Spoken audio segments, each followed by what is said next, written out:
definición violencia doméstica do debate institucional e incorporación do termo feminicidio. Sería darlle lectura á parte resolutiva. Quere que lle deu lectura, señor secretario? Sí, tena por aí. Bueno, lógicamente entenderse por unanimidade, al ser declaración institucional.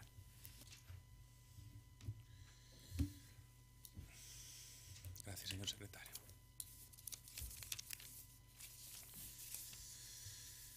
Por todo o exposto, nesta declaración institucional, o Concello de Santiago de Compostela acorda, punto 1, apoiar as movilizacións e reivindicacións do movemento feminista para non dar ningún paso atrás respecto á defensa dos dereitos das mulleres. Punto 2, exixir o cumprimento efectivo das medidas establecidas no Pacto de Estado en materia de recursos para a prevención, detección e atención integral fronte ás diferentes manifestacións da violencia machista e mesmo se mellora o propio pacto. Punto 3, condenar públicamente as declaracións institucionais daquelas forzas políticas que sustitúan o termo violencia de xénero por violencia doméstica cando estean a referirse a violencia contra as mulleres polo feito de ser mulleres. E punto 4, instar o Parlamento galego para que garante a inclusión do termo o feminicidio na legislación galega en materia de violencia de xénero en Santiago de Compostela, 17 de xaneiro, os voceiros e as voceiras dos 4 grupos municipais.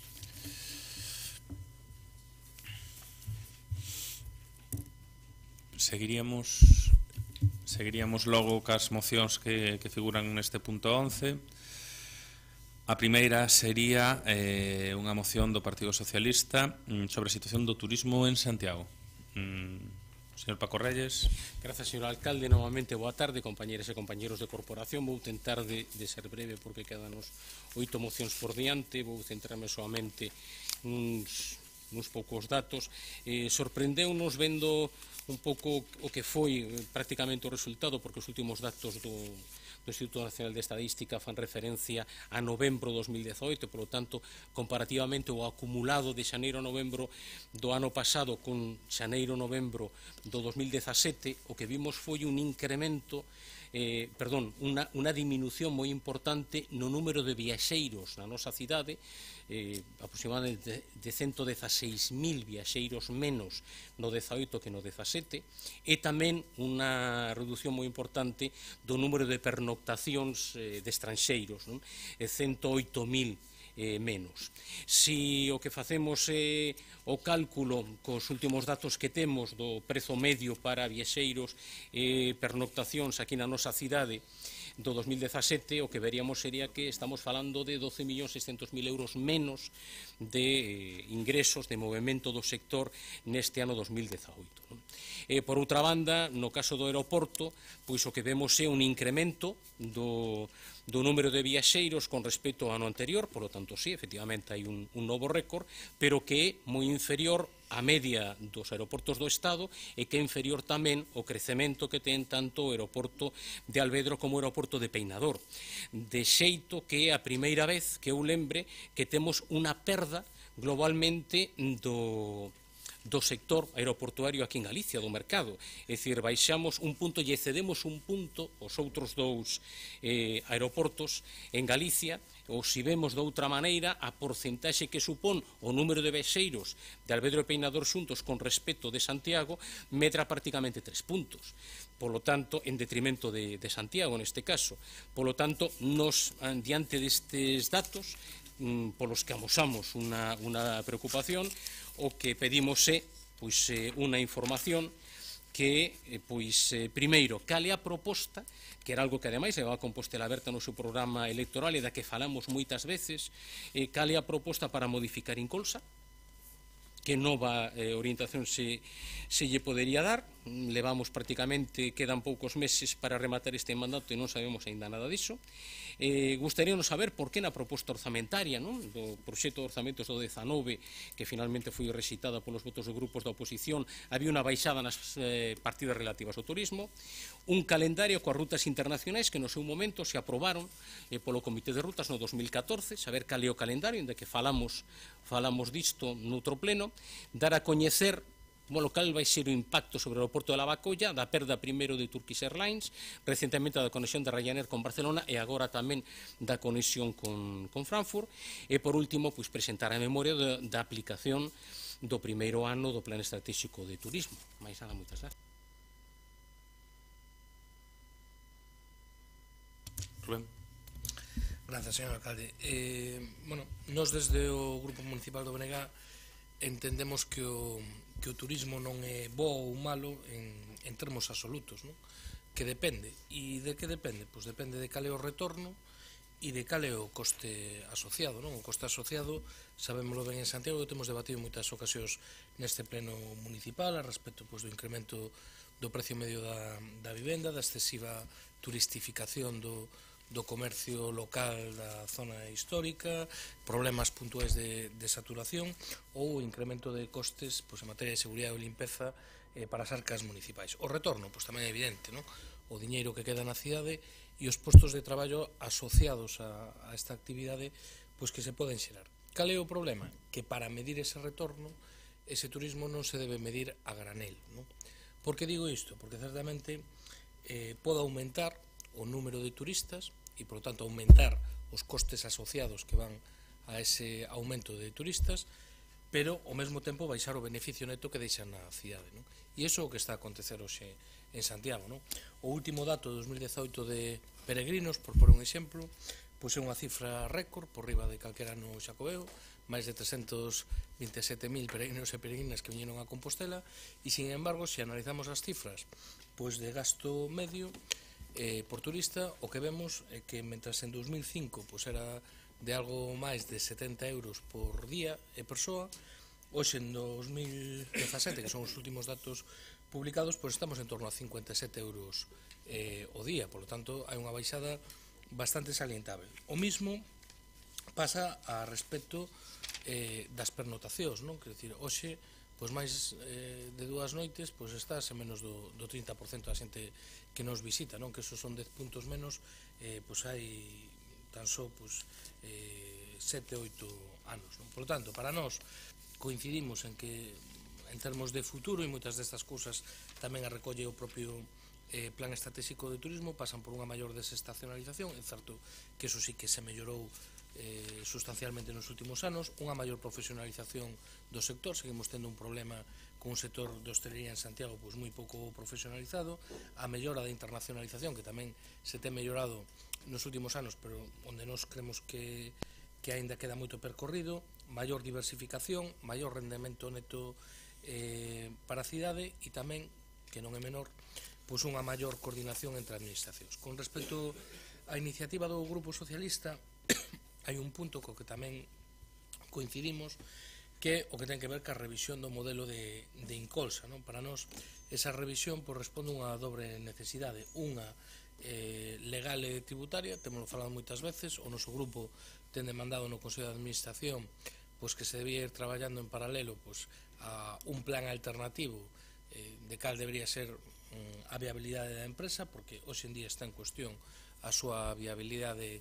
con o actual modelo, e en segundo lugar porque eu creo que está tendo un perfil que non é o que lle corresponde a unha empresa dese cariz nunha cidade como esta, non? Por lo tanto, o noso grupo vai votar favorablemente a esta moción do Grupo Socialista. María Antón. Grazas, alcalde, boas noites a todos. Pois este Grupo Municipal Popular agradece esta moción do Grupo Socialista porque nos permite falar dun dos piares económicos e sociais da cidade, como é o turismo, xa que ningunha iniciativa por parte do Grupo de Goberno foi traída a este pleno nos máis de 3 anos xa que levamos de legislatura. 3 anos nos que Incolsa foi unha sombra. Calquera cousa que poida decir o Goberno Municipal non é crible. Calquera resposta que hoxe acade vostede, señor Reyes, do Goberno Municipal son palabras ao vento. Porque, claro, alcalde, o que mal empeza mal acaba. Vostede rachou cunha tradición no Consello de Administración de Incolsa e vulnerou o acordo de representatividade do Pleno Municipal nos entes instrumentais. O alcalde sempre delegou a presidencia de Incolsa no concelleiro da área. Non sei se vostede non o fixo porque non se fiaba de Marta Lois, non se fiaba de que fora capaz de acadar consensos que permitisen o normal desenvolvemento da labor de Incolsa ou necesitaba unha sobrerepresentación para justificar o seu salario. Denunciamos reiteradamente nestes 3 anos que o Consello de Administración foi un mero paripé, convocado só en casos de necesidade. Vostede pensa, e así o manifestou, que esta é unha crítica política e acúsanos de levar a loita partidista do Pleno o Consello de Incolsa. E maila que sería lícito, non é así, non é certo. Primeiro, porque traballamos lealmente cando se nos permitiu, facendo achegas a todas as consultas que se nos fixeron. E segundo, porque se vostede fai unha recompilación das ordes do día que asina dos Consellos de Incolsa, non debería de ter ningún problema, porque debería de terlo na memoria, verá que temos razón. O cese da xerente, a convocatoria da praza de xerente, os litixios polo cesamento da xerente, a licitación do tren turístico, a licitación do plan estratégico, os orzamentos anuais, o TMDIB e cuestións de personal foron os únicos asuntos que coñeceu o Consello de Incolsa nestes 3 anos. Nada máis. Vostedes non achegaron ningunha soa acción innovadora transformadora que tanto prometía a señora Lois ao principio do mandato. Non trasladaron ningún tema de calado, ningunha proposta rigorosa, ningunha medida foi sometido ao parecer do Concello, mesmo obviaron as súas competencias, como é a aprobación dos convenios, artigo 22 dos estatutos, señores de Compostela Aberta. Por certo, lembro ao secretario que temos pedido un informe neste sentido. Vostedes nin compartiron nin foron obxecto de debate na mesa do Consello de Incolsa os informes que se pediron e pagaron a consultoras ou particulares sobre variadas cuestións referentes ao turismo. Por non presentan ningún balance anual de actividade turística, nin siquiera o estudo do CETUR que podía ser analizado neste seno do Consello. O grave é que tampouco reflexionan sobre estes estudos e sobre estes informes. Vostedes pagan e meten nun caixón. Sinceramente, a estas alturas, nós non esperamos nada de vostedes. Teñen demostrados nestes 3 anos que o turismo non é unha prioridade. Case me atrevería a dicir que máis ben para vostedes é un estorbo.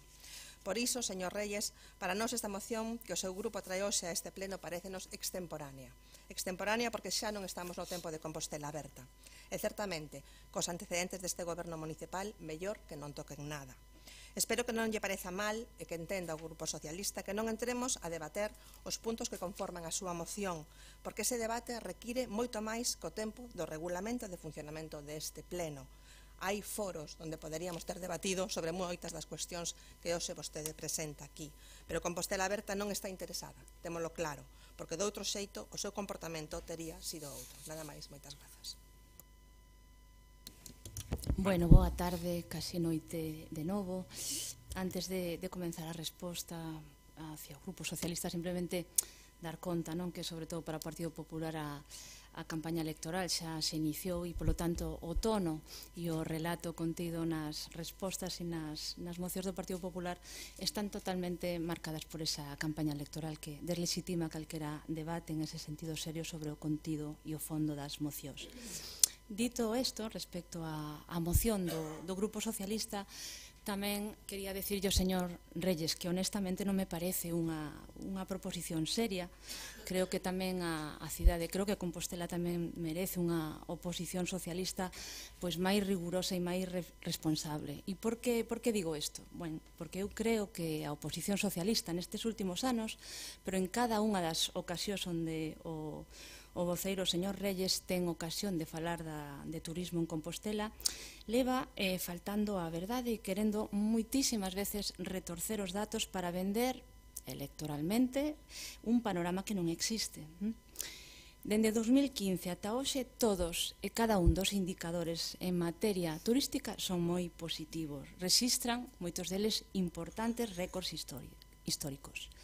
Cumpre sinalar, señor Reyes, que na súa exposición de motivos obvia datos fundamentais para poder valorar con precisión e con rigor como está o sector na cidade. En concreto, é importante avaliar, porque non se citan tamén, o tráfico no aeroporto de Santiago no ano 2018. 2.724.000 pasaxeiros e pasaxeiras. Esta cifra, sí, señor Reyes, é un máximo histórico do aeroporto da nosa cidade. No ano 2014, o tráfico do aeroporto de Santiago era de perto de 2.084.000 pasaxeiros e pasaxeiras. Nos últimos 4 anos, cando goberna o desleixo de Compostela Aberta nesta cidade, nos últimos 4 anos o tráfico creceu en máis de 640.000 persoas, un aumento superior ao 30%, pero claro, para o Grupo Socialista esta cifra é incómoda. Que máis? É dicir, que se pode afirmar que o aeroporto de Santiago está vivindo durante os últimos anos momento da súa historia, cunha tendencia ao crecemento baseada en dous factores polos que este grupo de goberno traballou arreo nos últimos anos. Traballou pola internacionalización e traballou por a desestacionalización da oferta. Por exemplo, este ano 2018 o tráfico internacional conseguiu un novo máximo récord histórico, con máis de 650.000 pasaxeiros e pasaxeiras en rutas internacionais.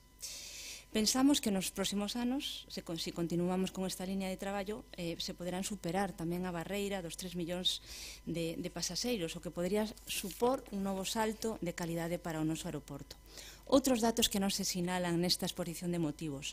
No ano 2018, o Camiño Santiago marcou outro novo máximo histórico, 327.000 compostelas, das quais máis de 180.000 son internacionais. En 2014 falábamos solamente de 237.000, un crecemento do 37%. Outros datos de pernoctacións.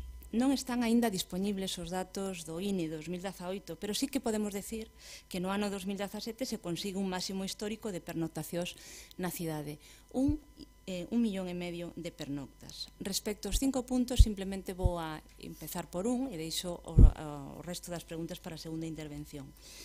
Respecto ao punto sobre a partida orzamentaria, ben, resúltame, por unha banda, voulle dar unha explicación concreta sobre a reducción. Responde tamén a estimación da baixada do IBE, que en este momento a repercusión do IBE era menos perxudicial, por eso se fixo esa baixada. Pero deixo para a segunda intervención a parte que máis me preocupa desa pregunta. Grazas. Señor Reyes. Grazas, señor alcalde. Pois, con respecto ao que dicía o Bloque Nacionalista Galego, pois tiña razón, é dicir, importa tamén non somente a cantidade, senón a rentabilidade. E se vemos os datos de Exceltur, os que temos que son o do primeiro ano do 2018, pois o certo é que nos estamos por menos da mitade da media de rentabilidade por habitación do Estado para os destinos urbanos. Si calculáramos canto supón eso de perda, serían máis de 28 millóns de euros para a cidade, precisamente por esa rentabilidade inferior á media do Estado.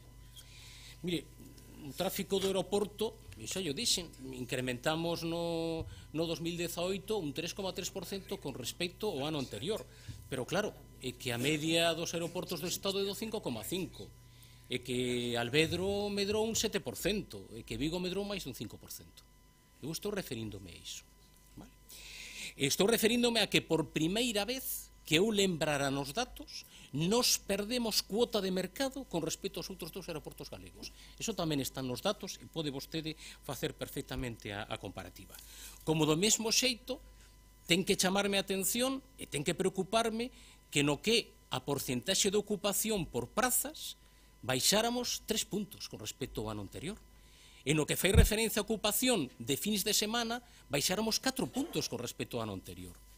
E que con respecto a estadía media do ano, con respecto ao ano anterior, pois seguimos estando por debaixo das 2 noites que acadamos no 2007, 2008, 2009 e 2010. Polo tanto, o certo é que a min sorpréndeme que non me dé a resposta prácticamente ninguna das preguntas que teño feito, agás de presentar, obviamente, a memoria. Teño que decir que doña Concha sí que presentou, doña Concha Fernández sí que presentou a memoria, pero aquí non se nos presenta a memoria da aplicación do Plan Estratégico de Turismo. Polo tanto, sí que existen datos, a pesar de que vostede fai unha lectura moi positiva, sí existen datos preocupantes e negativos para o noso turismo. Moitas grazas.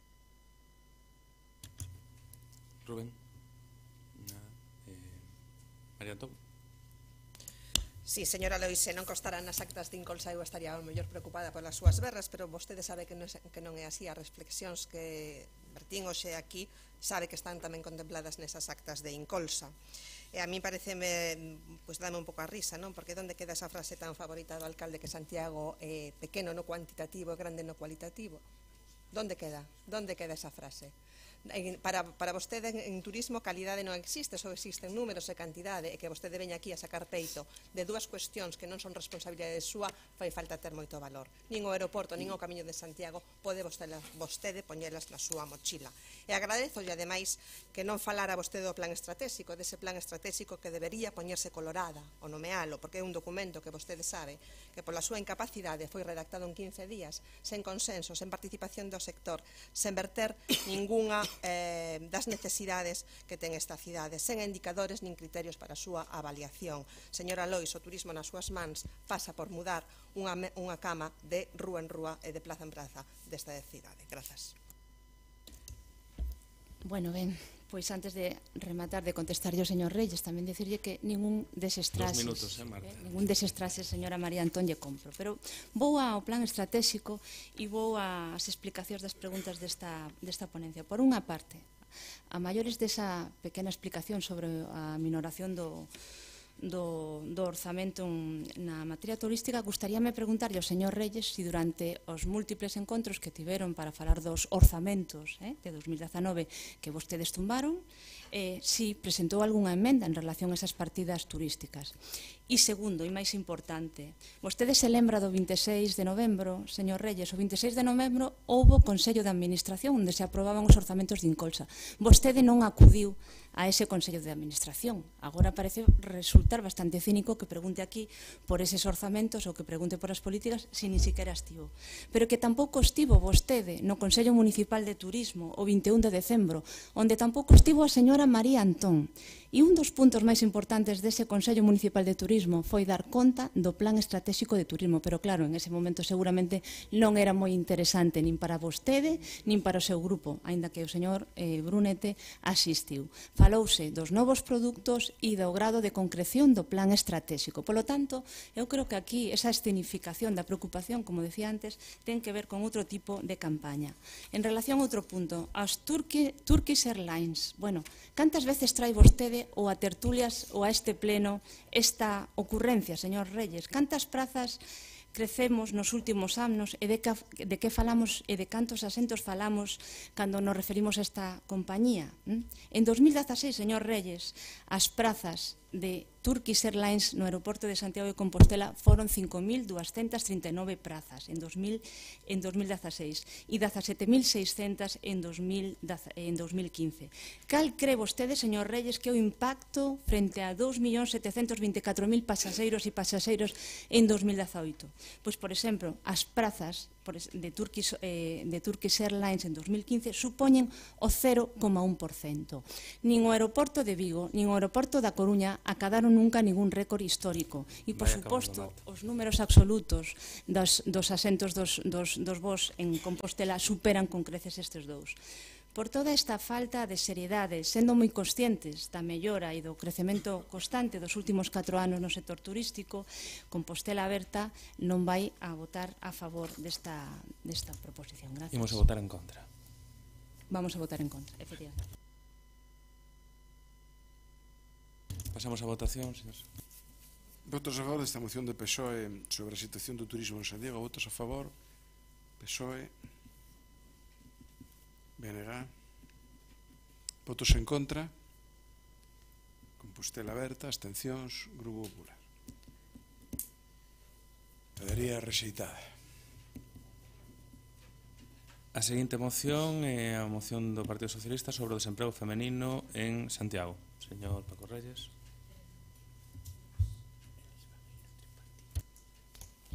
Sí, grazas. Vou tentar de ser breve simplemente por de manifesto cousas que xa coñecemos, como por exemplo que segundo a última enquisa de poboación activa, na poboación inactiva as mulleres teñen 8 puntos por enriba dos inactivos homes, que a partir dos 25 anos o paro feminino ten un 27% de máis paro que os homes, que a conversión de contratos temporais indefinidos é 5 puntos menos para as mulleres que para os homes, e que os contratos a tempo completo de inicio para as mulleres son un 13, que baixaron con respecto ao ano anterior un 13,3%, con respecto aos homes.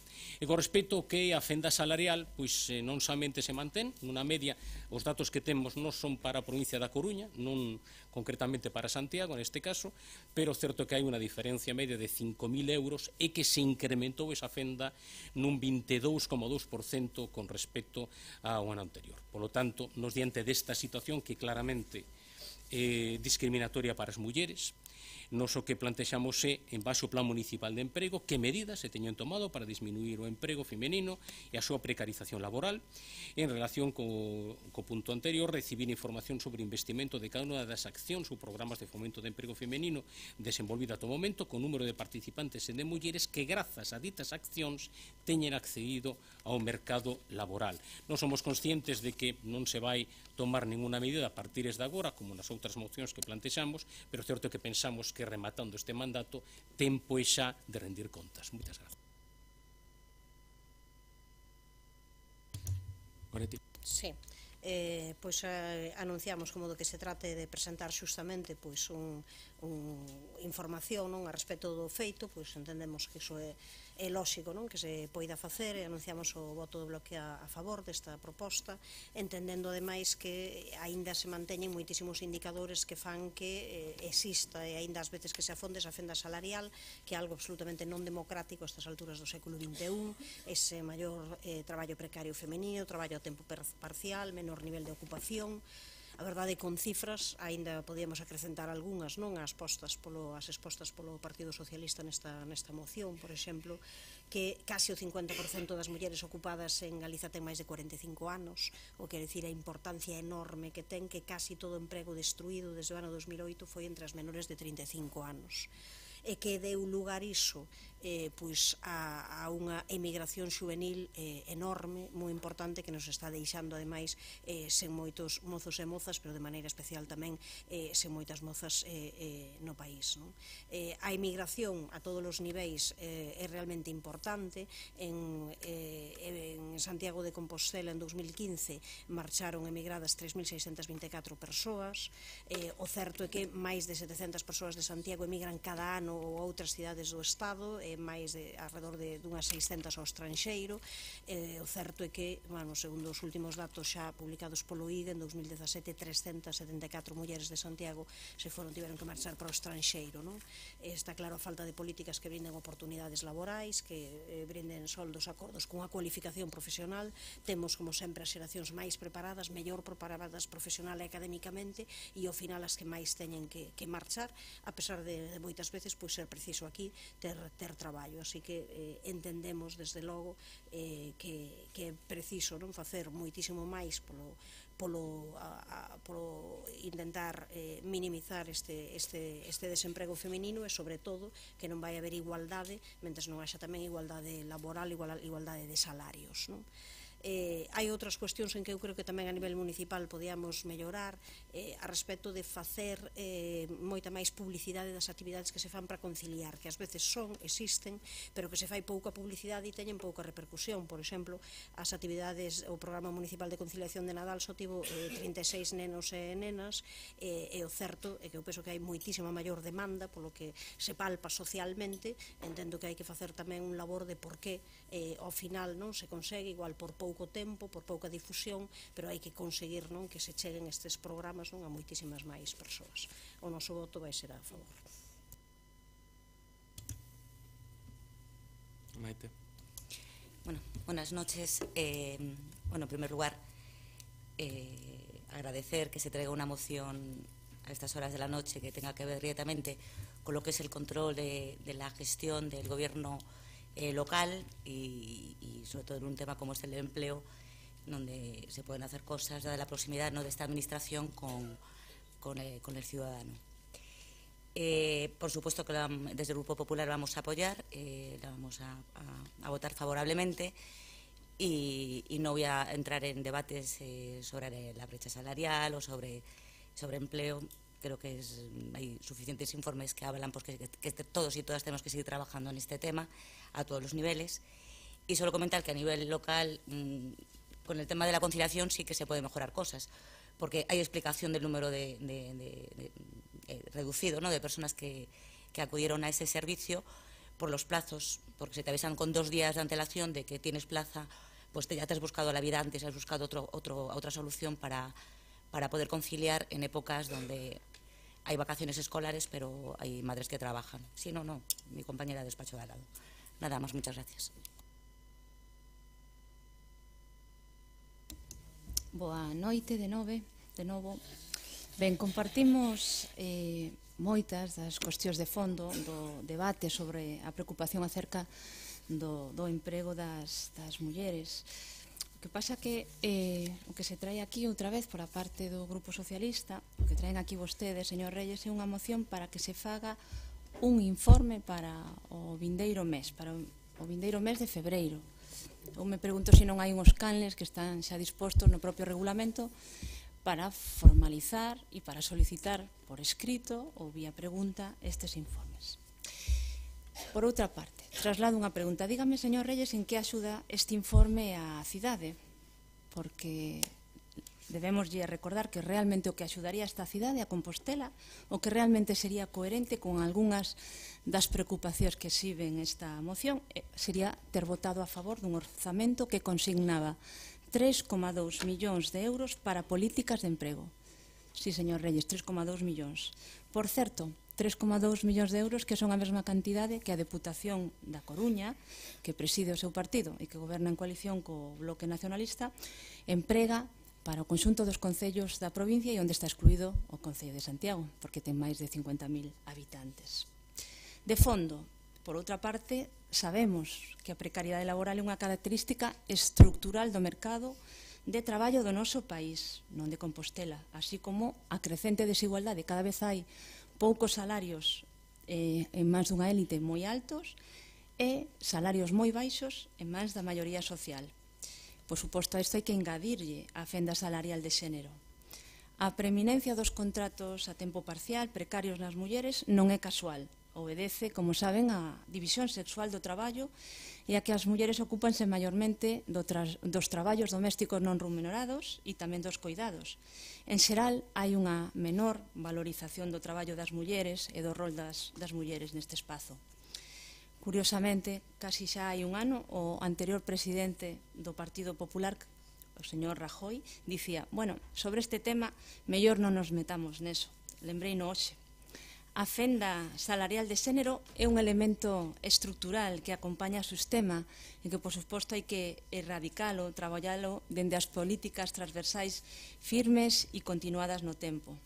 Pero se baixamos a escala local, se baixamos a escala municipal, hai que lembrar, en primeiro lugar, que os concellos non temos a competencia directa no emprego, pero sí que xogamos un rol moi importante, fundamental, na intermediación, na formación, no acompañamento ás persoas na búsqueda de emprego. E Santiago, grazas tamén ao traballo que levamos facendo estes 3 últimos anos e medio, atópase moito mellor que no anterior mandato, moito mellor que antes de 2015 e moito mellor tamén comparativamente coas principais cidades galegas. Sí, señora Cancelo.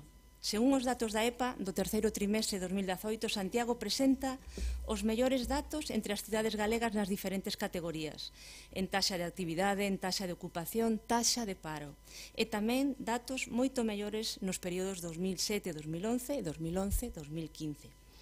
Vostede, señor Reyes, na súa exposición de motivos, empregou de maneira retorcida e falaz datos provinciais. Señor Reyes, para referirse ao panorama municipal de Santiago é un erro moi importante utilizar un dato calculado para referirse ao Concello de Santiago co cómputo dos datos do Concello da provincia da Coruña. Cada un deses concellos teñen situacións e problemáticas moi diferentes.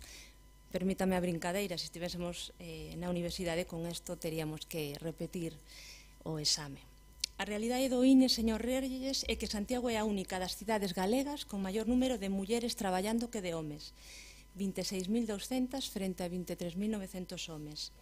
A maioría da poboación activa compostelá son mulleres e Santiago ten a maior taxa de poboación activa das 7 cidades galegas e vostedes gobernan en varias. Ben, pecho esta intervención. Pese a estes datos, por suposto, o Goberno de Compostela Berta non está satisfeito e por iso presentamos, reitero, un proxecto de orzamentos para o 2019 2019 que levaba 3,2 millóns de euros para políticas de emprego, para obradoiros, para formación profesional, para prácticas, para orientación e intermediación. Recursos importantísimos que vostedes tumbaron xunto ao Partido Popular e o Bloque Nacionalista Galego. Grazas, señora alcalde. Pois mire, a verdade, señora concelleira, é que, claro, mentir de forma sistemática, acusando os demás de mentir, pois a verdade é que non é o mellor exemplo, que neste caso, xa que vostede fai unha referencia persoal, pode facer precisamente un profesor de universidade. Porque, mire, eu estou disposto a dicirme unha cousa. Acusoume directamente de mentir cos datos do turismo anteriores. Eu estou disposto, se vostede me demostra a mentira dos datos que non están publicados no Instituto Galego de Estadística con Exceltur, eu estou disposto mañán mesmo a renunciar ao meu cargo de concelleiro. Vostede vai facer o mesmo? Esa é a pregunta. Se non é así, vostede vai facer o mesmo? Esa é a primeira pregunta. A segunda pregunta, por certo, o meu compañeiro sí que estuvo no Concello de Turismo e o meu compañeiro Gonzalo Muiños. Se esqueceu de decir iso. Mire outra cousa. Claro, eu lle agradezo que me dea leccións de como teño que empregar os diferentes instrumentos que teño para participar no pleno e que eu teña que seguir as consignas de Compostela Verte, particularmente de vostede. Dicir, eu fago as preguntas e a petición de información como a mí me parece máis conveniente. Se non lle gusta, pois o lamento moito, pero é así. Por certo, o único que pretendemos é axudarlles a que vostedes cumpran o seu programa electoral no que prometían ter un concello con paredes de cristal. E, por certo, mire, me podería explicar por que na liquidación do 2017, na partida fomento de emprego, vostedes deixaron de gastar casi 1 millón de euros, 953.000 euros. E podería explicarme por que, precisamente nesa mesma partida de fomento de emprego, vostedes no proxecto de orzamento de 2019 fan unha baixada de casi un 9% con respecto a esa partida nos orzamentos de 2018. Xa ten vostede por que non votamos a favor do proxecto de orzamentos chapuza do 2019 de Compostela Aberta. Mais nada, moitas gracias. Goretti.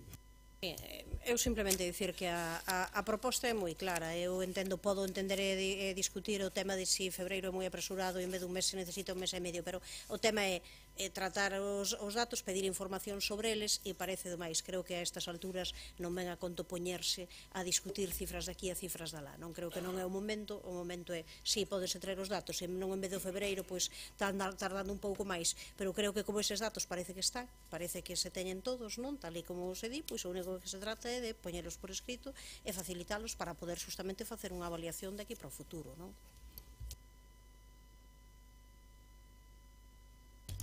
Vamos a ver, lo que no se puede comparar es una época de crecimiento económico como el que estamos teniendo en los últimos años con los datos con la mayor crisis económica que hubo en la historia.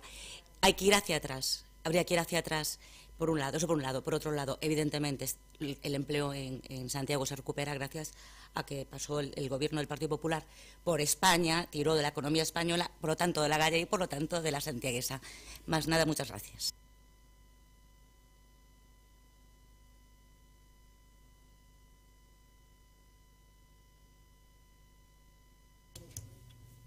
Marta, 2 minutos. Vale. E marca sentido de voto. Bueno, non hai ningún inconveniente por parte do Grupo de Goberno de Compostela Aberta facilitar esa información, facilitar ese informe. Simplemente sinalaba críticamente as formas de solicitalo ou de exhibir eso. E se falamos de cifras é porque durante estes últimos tempos levan tratando de facerlle un traxe a Compostela Aberta e que todos os ámbitos onde xestionamos e traballamos no Grupo de Goberno de Compostela Aberta, todo está horrible. Pois non está horrible. Se vemos os indicadores de 2015 para agora, hai moitas cousas que melloraron. Sabe, señor Reyes, cantos recursos, cantos miles de euros, cantos millóns captamos en fondos, entre fondos europeos e de outras administracións en 2018 na área de emprego, señor Reyes? Eso yo vou contestar en segunda, pero sabe cantos? Porque eso non nos sinalou. 3.200.000 euros, señor Reyes.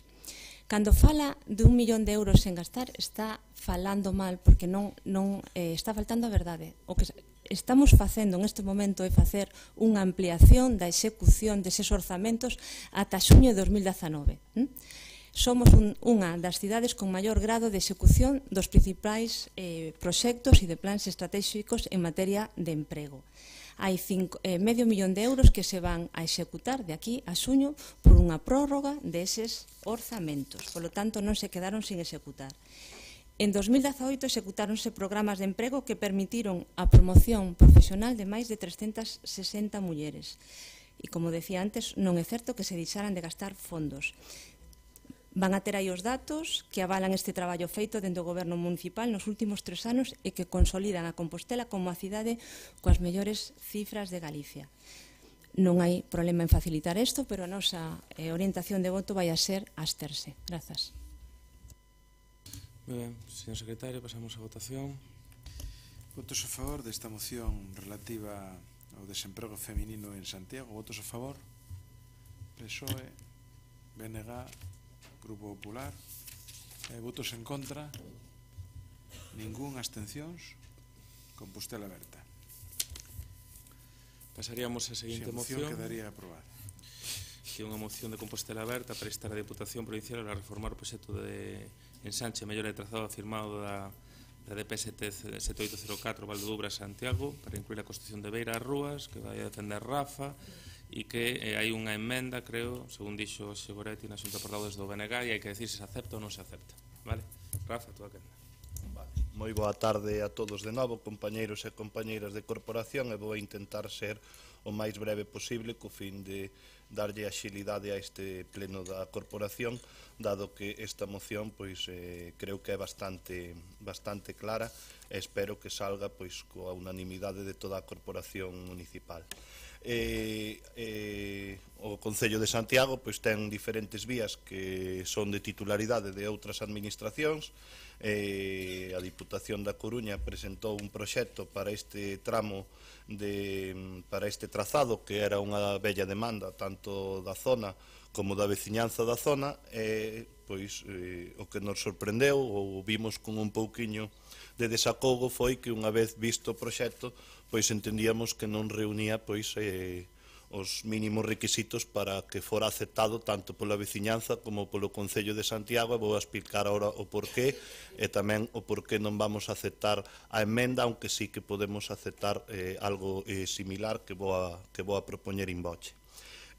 A razón pola cal traemos isto aquí é porque creemos que, aunque sexa unha obra e un proxecto que discurre polo término municipal de Santiago, non foi pensado para o término municipal de Santiago, senón que se trata ou foi pensado para resolver unha problemática de dos vehículos que tiñan ou que veñen de outros concellos, o cal pois non me parece ou non nos parece de todo mal. Traémolo aquí porque, desgraciadamente, dende o Departamento de Obras da Diputación Provincial, que xestiona o Partido Socialista na Diputación da Coruña, non se dignaron a presentarlle o proxecto ao Concello de Santiago, nin para que dixera se lle parecía ben, mal ou peor, ou regular ou parecido. O que si se fixo foi unha presentación partidista no lugar da Peregrina, onde asistiu Gonzalo, onde asistiu Antonio Leira, e onde se fixo ali unha presentación que, a pesar de que os veciños reiteraronlle ali mismo de que este proxecto non reunía ou non satisfacía as súas demandas, pois decidiuse tirar para adiante con el. Creemos que todavía estamos a tempo de poder cambiálo e poder adecualo a demanda pois da veciñanza, que neste caso é a demanda pois tamén do Concello de Santiago. A razón pola cal non vou aceptar a proposición do BNG, que tamén me sorprendeu, pero bueno, o vou explicar o porqué. Este é un proxecto que poderíamos definilo como unha continuación dun proxecto que se executou no ano 2011. No ano 2011, a Diputación da Coruña executou a Ceras no tramo de A Peregrina. Este proxecto, sorprendentemente, dalle continuidade con outro tipo de... Pois o que plantea é unha cuneta rebasable. Nós creemos que, por coherencia e por darlle un pouquiño de armonía ao que xa fixo a propia Diputación no seu día, habría que darlle continuidade con a Ceras aos tramos, digamos, donde haya vivendas. É o que sí que aceptamos é o engádego que pon o Bloque Nacionalista Galego, que é que o mismo, pois nesa propia moción se recoñece que lle faltan cousas ao proxecto. O que sí que creemos que ha caído é que o tramo que vai hacia Miramontes, onde ten un menor estreitamento, hai menos capacidade de vía para poder facer unha beirarrúa ou unha cuneta rebasable, pois aí sí que creemos que pode ser unha solución a caída, porque ademais pois ten menos densidade poblacional e menos densidade de vivendas. O que non nos parece aceptable é que non apostemos porque se lle dea a mesma continuidade a un proxecto que, insisto, xa foi executado en parte no ano 2011 e que agora se lle pretende dar unha continuidade. Por eso que solicitamos á Diputación da Coruña que se poña ou se sente co Concello e cos técnicos do Concello de Santiago para que lle poidamos aportar as nosas o que nós entendemos que se debe de facer para a zona e consensualo coa veciñanza para poder tramitalo e que todos quedemos contentos e satisfeitos co que se vai a facer ali. Mais nada, moitas gracias. Goretti.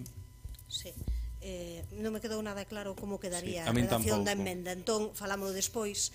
A mí vou comezar por este último porque igual non é necesaria. Antes de que empeces, se non che puxen un minuto, a mí tampouco, quero dicir, mirade, non me quedou nada claro porque, claro, se é in voce hai que clarificala e ten que ser clara sobre o texto original, entón mirade ben porque a ver se non vamos a sair daqui hasta que teñamos... Eu vou facer unha proposta que igual sí que... Mellor sempre por escrito, claro, aunque se... Sí que me extraña esta fórmula escollida por un membro do grupo de goberno para chegar a un acordo con outra administración.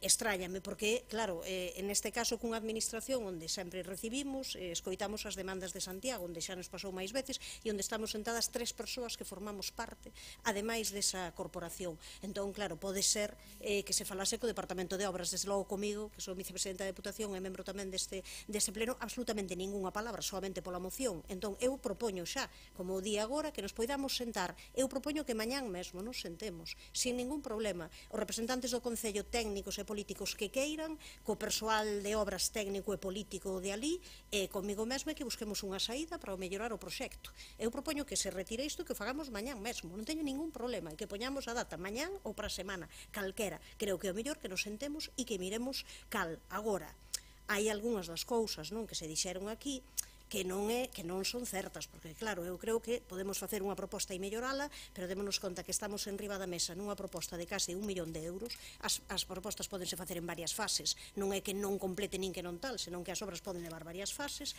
pero cuidado que como ben recolle a moción, isto foi aprobado en maio de 2018 tras o seu paso por unha comisión informativa e polo pleno. Comisión informativa e pleno en que estivo Manolo Dios, deputado de Compostela Aberta, onde votou a favor e onde non se fixeron outras propostas. Entón, claro, iso de que o Concello de Santiago non tivo ocasión de dicir, nin de poñer, nin de escoller, é que nese momento puidose decir que quede parado isto que queremos pensalo desde maio de 2018. E desde daquela a hoxe, tempo para falar.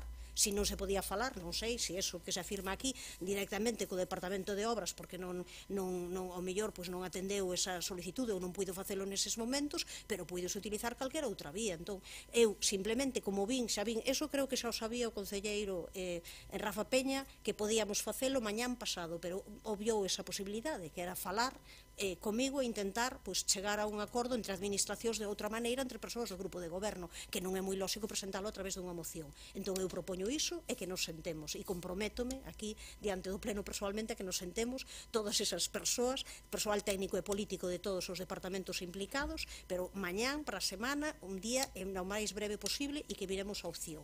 A outra, eu que quería coa emenda era, polo menos, cando menos, unha vez visto cal é o proxecto con calma e falado tamén ali co persoal técnico de obras, é corrixir unha cuestión que aquí se poñía mal, non? Ainda que estaba, é que hai unha actuación que xa estaba prevista. A actuación xustamente no entronque coa estrada de Portomouro, que figuraba mal, e xa lle pasei ao secretario aí a denominación de P0701 até a travesía da Peregrina, xa está previsto que vai a unha beiravía. nesa parte xa está prevista, e é certo, si, recoñécese que falta unha parte, que se podería facer despois a continuación, podería ser outra fase, ou se se di que debe ir desde o inicio, pois busquemos a maneira, e a maneira aquí que se propón é a través dunha modificación que poida facer simplemente que o proxecto non se atrase e non haxa que facer un novo proxecto. Esa foi o que, polo menos falando durante estes días, desde que se presentou esta moción co Servizo da Lei de Obras, decían que era unha posibilidade, xa que hai ancho suficiente, pois buscar a maneira que no resto sí que se poida poñer. E xa digo que ali, polo menos, aínda que é certo que inicialmente son resistentes a facer cambios de proxectos que lóxicamente xa foron aprobados hai meses, pero había boa disposición a que isto puidese facer. Entón, non entendo por que non se acepta esta emenda, que simplemente elimina unha parte que non é certa, porque hai unha mala información, hai unha parte que sí vai incluídas as beiravías, inclúese que esas van recollidas e dice que cheguemos a un acordo xustamente para construir esa beiravía dun ancho suficiente no resto que queda. Non sei, agora, se esa resolución non convence, eu digo, sentémonos mañá, para a semana, vamos, desde logo nun prazo que podemos poñer que non pase o mes de xaneiro sin sentarnos e sin encontrarlle unha solución a esta cuestión. Eu creo que a solución, tendo en conta a envergadura da obra, casi 1 millón de euros, a solución debería ser intentar modificar pouco o proxecto, aínda que logo haxa que facer outra fase, porque modificalo moito vai significar atrasar a obra e ter que volver a iniciar de novo, pois, todo o procedimento, volvería a comisión, volvería a pleno e mesmo mellor ter que facer un proxecto alternativo. Entón, creo que é peor solución esa. Paco.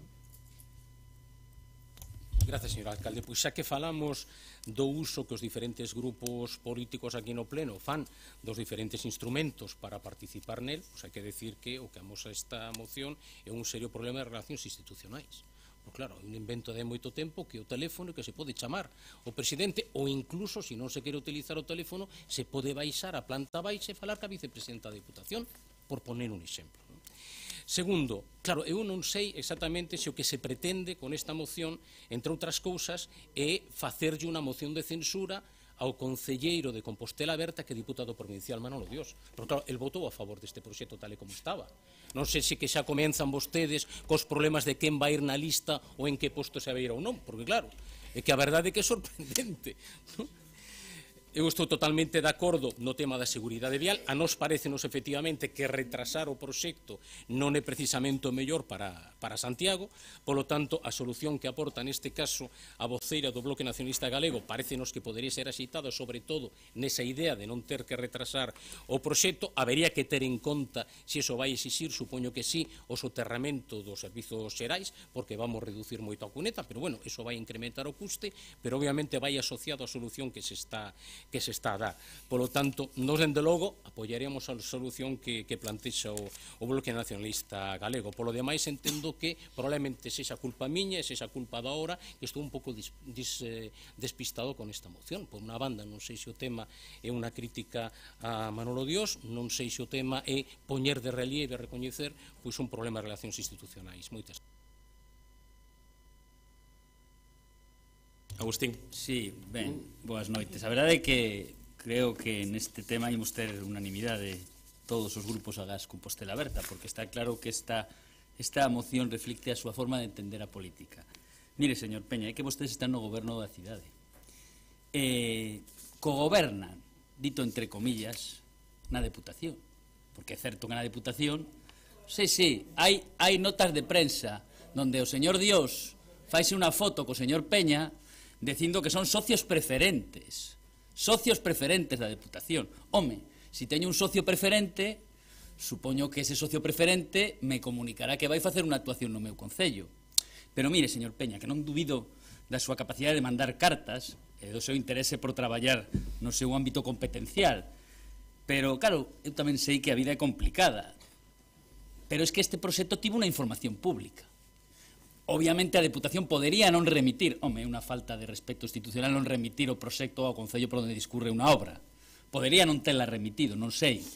Pero, alguén neste Concello podería ter consultado por la mañán o funcionario de turno, dentro das súas funcións, mira o boletín oficial da provincia a ver que é o que acontece no boletín oficial da provincia da miña cidade. Dice, teño unha obra da Diputación, vou mirar esa obra a ver que é o que proxecta esa obra. E podo falar Pois, obviamente, co técnico, podo falar co responsable do servizo da Deputación, podo falar coa vicepresidenta, pode falar comigo e co seu compañeiro.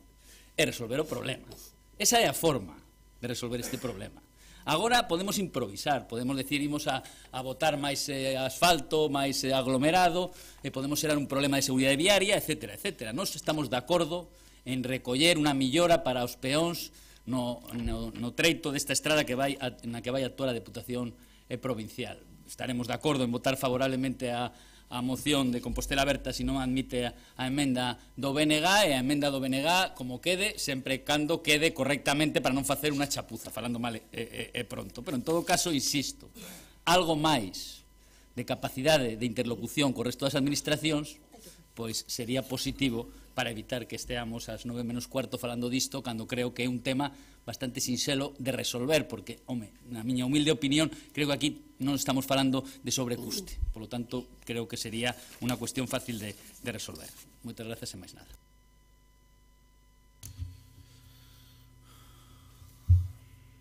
Rafa, 2 minutos. Vou a manter o texto original. Parece que fun eu que enredatei, parece que, é dicir, se revisou ese proxecto e che valeu, Agustín, entón o problema tamén... Bueno, pero ti...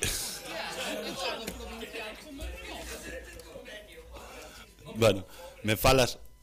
Bueno, se me queres deixar acabar ben, e se non, pois, seguide vos e fora.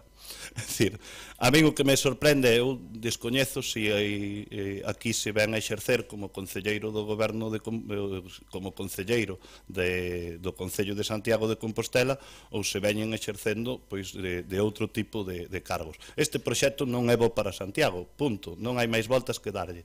A partir de aí, nós semos socios preferentes ou non socios preferentes, o que sí que somos é responsables. Entendemos que a Diputación da Coruña ten que ter orzamentos, aunque non nos guste todo o que vaya neles, vale? Porque creemos que é o responsable. Por eso votamos a favor dos orzamentos, porque non facemos tripartitos extraños ni nos aliamos con xente extraña, vale? Entonces o que facemos é actuar con certa coherencia política. O proxecto é unha chapuza e o que pedimos é que se corrixa, máis nada. Moitas gracias. Oreti. Sí. A verdade é que complica moitísimo esta intervención agora de Rafa para algo que tiñamos absolutamente toda a intención do mundo de que se solucione. Desde logo, se o proxecto está mal, digamos que vamos a poñer culpas en riba da mesa. Claro, a primeira responsabilidade, neste caso como membro representante do Goberno de Santiago de Compostela na Deputación, é Manolo Dios, por favor, que votou a favor. Estivo na comisión informativa, por favor, claro, por favor, exactamente igual. E se non, poñámonos por caso, votaron a favor ou non? Votou a favor no pleno, pero sí e tal, e pode ser, pero desde maio a xaneiro é que houve tempo e tempo para falar. Tempo para decir en calquera momento, pero mire, desde maio a xaneiro, non só o Manolo Dios, senón distintas das persoas dos membros de goberno daqui falaron comigo en diferentes ocasións para resolver problemas, convocar comisións extraordinarias porque era necesario chegar para poder abrir un expediente para 50.000 cousas, e sempre me prestei absolutamente a todas. Sempre me prestei a intentar resolver calquera cuestión ligada con Santiago de Compostela e tal. Desde maio até xaneiro non houve un momento para. Eu propoño aquí unha solución que o primeiro que fuxen a ver a moción foi ver en obras que pasa con esta cuestión e como podemos facer. Propoño unha solución para intentar, e propoño mesmo outra, que é dicir, mañán mesmo sentémonos todo o mundo, poñámonos diante e decidamos cal é a mellor fórmula, miremos cal é. Pero, claro, o resto, a verdade é que é un pouco, vamos, máis que extraño, porque, insisto, vontade de que isto, eu a verdade, ás veces, agora xa non sei se a moción ten outra intención, porque se ten a intención de resolver o problema, claro, ou ten outra intención, ou a intención de resolver o problema eu vexo clarísima. Absolutamente, non creo que haxa ningún concelleiro ou concelleira que sexa de Compostela Aberta que diga que non atendín un requerimento para solucionar calquera tema relacionado coa Deputación cas súas áreas. Absolutamente ningún. Entón, neste caso, pois era exactamente o mesmo, xa digo, desde maio que se aprobou a hoxe, e mesmo antes de traelo. Por favor, que se diga Que facemos con isto? Entón, poño diante dúas alternativas. Unha emenda que está falada e consensuada cos servizos técnicos dali, que era o que lle parecían o mellor para facer. Ou seja, falado e tal e consensuado sobre este proxecto, fagamos isto e resolvámolo. Outra, iso non vale, non gusta, deixemos iso en riba da mesa e vayamos ali e teñamos unha reunión. Quen queira político, quen queira técnico do Concello de Santiago, o persoal político e técnico de Vías e Obras, e eu mesma ali, e quen queira daqui. Por favor, creo que dúas cousas en riba da mesa, pois claro, lóxicamente, a única opción que vexo nestes momentos é seguindo absolutamente con todas as intencións de solucionar o problema e de poñelo en riba da mesa, pero se non se acepta nunha desas dúas opcións é absterme, pero entendendo que este non é o procedimento normal para chegar a un acordo entre administracións. Desde logo non o parece, e sobre todo cunha administración que mostrou absolutamente tanta predisposición a chegar a un acordo para xustamente mellorar. Vamos. Paco. Grazas, señor alcalde. A verdade é que quedo moi preocupado con respecto á segunda intervención do concelleiro Rafa Peña, porque claro, agora non solamente se pon de manifesto con esta moción que non falan con outras institucións, e que se pon de manifesto que non falan entre vostedes. Porque claro, o concelleiro de Compostela Berta, deputado na Deputación, vota a favor deste proxecto e vostedes entenden que é un malísimo proxecto e que ten que modificarse. Por lo tanto, non sei se é un problema de malas relacións persoais entre vostedes, se é un problema de coordinación de goberno, e que a verdade é que cóstame entender que é o que está acontecendo. Mire, a verdade é que eu penso que se ten dado unha solución neste caso, podense sentar, está dicindo ademais, neste caso, alguén cualificado, entendeu, como é a vicepresidenta da Deputación, está dicindo que hai a posibilidade mesmo de sentarse. Se o que queren vostedes é simplemente pois que o que se faga é axornar este proxecto, polo tanto que non se poña en marcha, polo tanto pois que a cousa se alongue, polo tanto que non se poda decir que se fixo para mellor calidade de vida dos veciños, bueno, pois iso xa é outra cuestión, pero eu entendo que o primeiro é que teñan que clarificar as súas relacións cas institucións e vexo que as súas relacións tamén entre vostedes como grupo municipal. Moitas gracias, señor Agustín Hernández. Sí, moi brevemente, simplemente recordar ao señor Peña que o papel da oposición é fiscalizar a acción do goberno, non, dende logo, facer o seu labor. Aquí non estamos no goberno, e na Deputación da Coruña nós ni somos socios preferentes, ni apoiamos orzamentos, ni estamos no goberno. O único que me gustaría, señor Peña, é que me dixera vostede se como responsable da área foi informado da información pública e os 10 días que tiña o Concello para alegacións no mes de maio de 2018. Porque é moi sinxelo, isto saleu a información pública. Se os servizos deste Concello funcionaron, alguén analizaría, faría esa reflexión, trasladaría as súas reflexións ao concelleiro, o concelleiro falaría co seu compañeiro, o compañeiro falaría coa vicepresidenta e o tema estaría arranxado. Acabaron. Entendo logo que matemos o texto original e sometemos a votación. Veña, sí. Non se admite a emenda de... Ben, non admitida a emenda, sométese a votación instar a Deputación Provincial a reforma o proxecto de ensanche mellora trazado e firmado dunhas carretera Val do Dubra Santiago. Votos a favor? Compostela Berta. Votos a favor, por favor? Compostela Berta, Grupo Popular.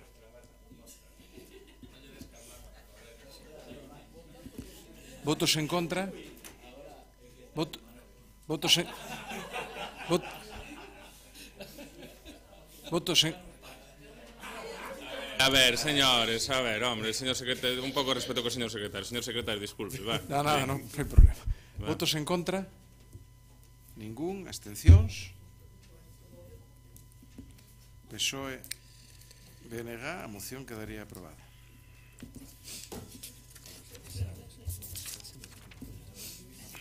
A seguinte moción é unha moción do BNG para unha mellora do condicionamento local social e crear unha zona de esparexemento na parroquia de Carballal. Rubén. Sí, moitas gracias, señor alcalde. Telegráficamente, porque son consciente de que a Asociación Veciñal o Pasadoiro fixo este requerimento a todos os grupos municipais da corporación. Non é evidente que a rede de centros socioculturais ten múltiples deficiencias, que non todas son abordáveis ao mesmo tempo, pero que sí que é certo pois que desde o ámbito da parroquia de Carballal teñen reclamado de xeito reiterado no tempo a necesidade dun acondicionamento digno do centro sociocultural, entre outras cousas, dotando de material informático, de conexión a internet e de cuestións tan simples como dun novo tabuleiro de anuncios, ou no entorno do mesmo poder facer algún tipo de equipamento biosaudável para as persoas da parroquia. Por lo tanto, esta moción o que insta o Concello de Santiago a executar esa actuación que é mínima en termos económicos, pero importante para a parroquia. Gracias, Rubén. Paco. Gracias, señor alcalde. Pois o primeiro gustaríanos clarificar a moción e a petición, porque é a reforma do local social máis, entendo eu, dotar ou renovar de determinados medios o local, as dúas cousas, non? É dicir, a reforma máis a dotación. Pois o noso voto vai ser favorable, e o que sí, con respecto ao tema dos espazos de desparexamento, concretamente do que son parques biosaudáveis e tal, eu quería facer dúas preguntas porque non sei se estou trabucado. Nos orzamentos participativos do 2017 non hai instalación de parques biosaudables no rural norte. 2. Non existe dende principios deste 2018 un prego para instalación de parques saudables. Onde están as dúas cousas? O noso voto é favorable. Moitas grazas. María Antón. O noso voto tamén é favorable. Grazas. Rafa Peña. Bueno, en primeiro lugar, isto sí que o falo en serio, sí que me gusta que se vayan traendo cousas a este pleno da parroquia de Carballal, non? É que ao fin e ao cabo, pois é unha parroquia que é lindante coa miña, estudiei con unha mitad dos rapaces desa parroquia, e durante moitísimos anos, pois non estivo o suficientemente atendida por parte do Concello, e non sempre foi culpa dos que estiveron aquí no Concello, senón que tamén a propia parroquia tivo dinámicas que non axudou a que foran avanzando e foran a mellorando cuestións. Vamos a votar a favor, aunque o que plantexa o Bloque Nacionalista Galego, ese local non é de titularidade do Concello, nin o local nin a parcela, pertenece á Iglesia. O párroco desa iglesia é o mismo que o párroco da miña, que me bautizou, que fixo a comunión, fixome todo.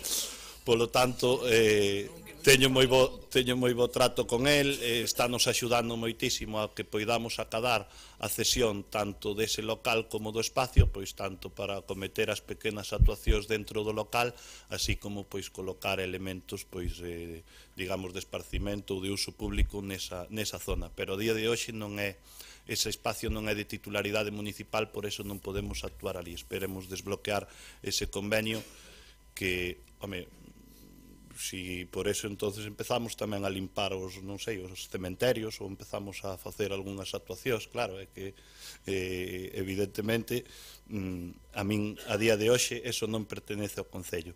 En Carballal hasta agora non había unha sola parcela que fora de uso público pois para facer calquer tipo de equipamento.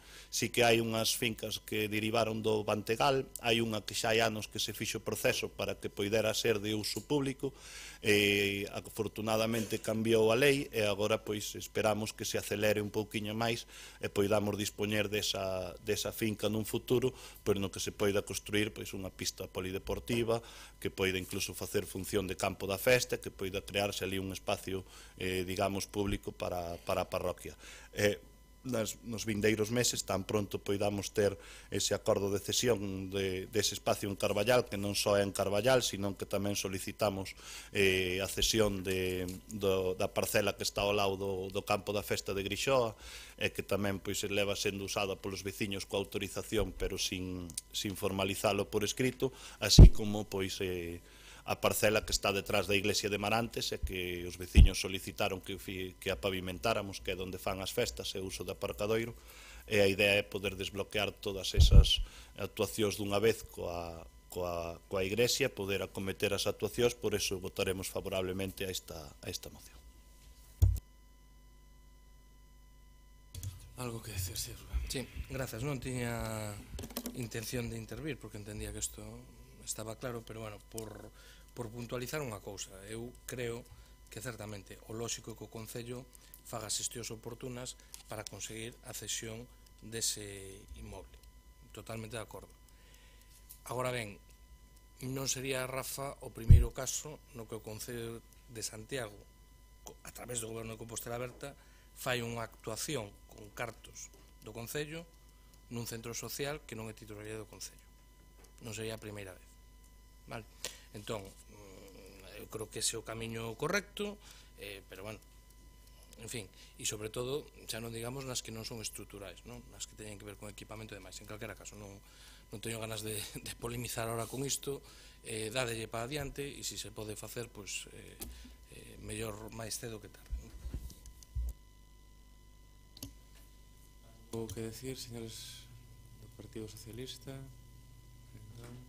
Eu tampouco tiña pensado intervir, pero o fío da intervención de Rafa Peña e o fío da intervención do concelleiro Rubén Cela tamén teño que decir que o local non sexa do Concello non é óbice nen excusa para que non se interveña. A señora Fernández pode decirlle perfectamente como fixo para arranxar un local que non era municipal, que era un local de unha asociación que tamén se está utilizando como centro sociocultural, porque a verdade é que na rede de centros socioculturales sabimos máis veces aquí neste pleno que hai veciños de primeira, veciños de segunda, veciños os que se fan as cousas e veciños que teñen que pagar o IBE por o centro sociocultural. Vou intervir. María, estiveches nese local algunha vez? E ti consideras que eso, é dicir, eso era a antigua corte dunha vaca que utiliza, cando vivía o cura ali, polo que se entende, e de feito non o piden os veciños, porque entenden que ese local non reúne os mínimos requisitos para facer ali actividade sociocomunitaria. Outra cousa é que poidamos colocarlle algo ali que poida minimizar ou temporalmente poder colocalo. No que se está traballando, que é o lóxico, é ou que se poidan atopar unha vivenda unifamiliar, como ten pasado en moitísimos outros sitios, que poidamos alugar ou comprar ou mercar para que lle poidan facer de uso. Pero eu non creo que sexa, ou non é a miña aspiración, a condicionar un antigo cortello para o uso sociocomunitario de toda unha parroquia, con todo o respeto, xo digo. Bueno, votamos todo por unanimidade, entendo. Unanimidade? De acordo. Pasaríamos á seguinte moción, que é a do BNG para vixiar as afectacións da solicitude de instalación dunha gasolinera no Castiñeiriño. Sí. Moitas gracias, señor alcalde. Tamén vou ser breve, porque creo que as persoas que interviron ao comezo desta sesión plenaria foron bastante gráficos ao respecto. Nos temos aquí, basicamente, unha demanda dos veciños e das veciñas do Castiñeiriño que nos teñen trasladado a súa preocupación pola instalación desta nova gasolineira. Nos aquí o único que facemos é solicitarlle ao Concello que teña o mesmo grado de vixianza que se tivo con outros casos, como tamén abordamos aquí, que tamén trouxe o noso grupo a este pleno municipal, como foi o intento de colocación de outra gasolineira en Brandía. Nos entendemos que aquí hai un non fraude de lei, sino que a lei en sí foi fraudulenta, e é a partir do aprobamento da lei de emprendemento aquí se dá unha situación que é un tanto anómala, e é que nun solo rústico se poida construir unha gasolineira e que hoxe en día esas gasolineiras podan ter uns usos terciarios asociados que non son menores. Que implica iso? Bueno, pois o que vai implicar é que, por exemplo, nunha parcela rústica pode haber unha pizzería ou un restaurante, cousa que nunca podría haber aí se non houvese esa gasolinera. Pode haber un supermercado, cousa que nunca podría haber se non houbera esa gasolinera, e pode haber unha gasolinera nun entorno colindante con vivendas particulares. Por lo tanto, nós somos conscientes de que este caso concreto pasou por todos os trámites preceptivos neste Concello e fora de Concello, tendo en conta outros que foron necesarios para unha parcela desa tipoloxía como foi o de Augas de Galiza. O que lle solicitamos ao Concello é que manteña o mesmo criterio que se mantivo no caso da gasolinera de Brandía e que, por tanto, este vixiante e que repase se realmente se cumplen con todos os preceptos que estipula a normativa vixente, e que, por tanto, se dé cumprimento a esa preocupación e esa demanda dos veciños e veciñas do Castiñeiriño. Paco. Señor alcalde, pois nós imos votar a favor desta moción, porque fundamentalmente o que se pide pois é que o Concello pois cumpra ca súa obriga e co seu deber, que efectivamente pois é controlar e vixiar as posibles afectacións.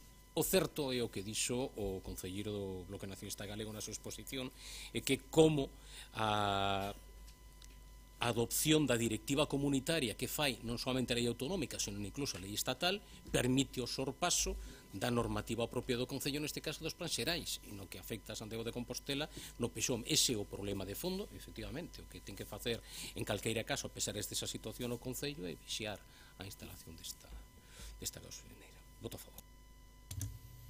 Claudio. Buenas tardes de nuevo. Bien, entiendo que la lógica preocupación de los vecinos del Castiñeiriño pues debe ser calmada, no alentada. La estación de servicio, como bien dice el Bloque Nacional Popular Gallego en su moción, cuenta con todos los permisos y las garantías legales, y quiero entender que no se le han dado, como dice el amigo Rubén, facilidades del Concello, sino que habrá habido una solicitud de licencia que a su vez habrá atendido de acuerdo a una estricta legalidad por parte de los responsables del Concello, y en base a esto no hay ninguna razón que impida el desarrollo de esta instalación al empresario siempre que se cumpla y se ajuste a la misma como se ha pedido. En tercer lugar, me gustaría decir que esta es la segunda vez, como bien han dicho mis compañeros, de que se trae a pleno una cuestión relacionada con la adecuación de una instalación de este tipo ante las quejas y los temores de los vecinos.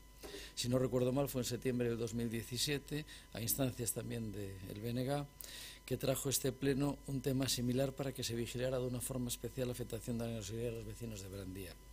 De aquella, el concejal de Espacios Ciudadanos, en nombre del Gobierno, se comprometió a hacer una modificación del plan de ordenación municipal en relación con este tipo de instalaciones para limitar sus usos en relación con determinados ámbitos, fundamentalmente a usos comerciales y de oficinas. No tengo constancia de ninguna iniciativa al respecto y estaría bien que el señor concelleiro nos ofreciera alguna información sobre los trabajos desenvueltos en este sentido o bien las provisiones que él mismo maneja, para así poder tranquilizar tanto a los vecinos de Brandía como a los del Castiñeiriño. En todo caso, vamos a votar afirmativamente esta iniciativa del bloque porque entendemos que el Ayuntamiento debe atender las demandas de todos los vecinos y velar por el normal cumplimiento de la normativa y legislación vigente. Nada más. Bueno, pois nós estamos de acordo en vixiar, como vixiamos sempre, que todas as actividades se desenvolvan de acordo ca licencia. Eu quero decir algo de entrada e que quede moi claro de aquí en adiante neste tema desta gasolinera. O solo no que se ubica a gasolinera é solo rústico de especial protección de infraestructuras. É un solo que está precisamente destinado para servicios complementarios das infraestructuras, neste caso das carreteras. Por lo tanto, no solo donde se teñen que poner as gasolineras é no solo rústico de especial protección de infraestructuras como este. A partir de aí, o noso compromiso será vixiar tanto como vixiamos ata agora. E gustaríame decir que a solicitude do 24/7 de 2017 achégase un proxecto e ao longo deste ano e medio hasta a concesión da licencia preséntanse 6 anexos ata que se consigue que a licencia que é o 20 de novembro de 2018. Este proxecto conta con 3 informes de arquitecta municipal entre novembro do 17 e setembro do 18 e conta con 5 informes do xefe de sección de circulación entre abril de 2018 e novembro de 2018. Por lo tanto, hai 8 informes municipais para aprobar esta gasolinera.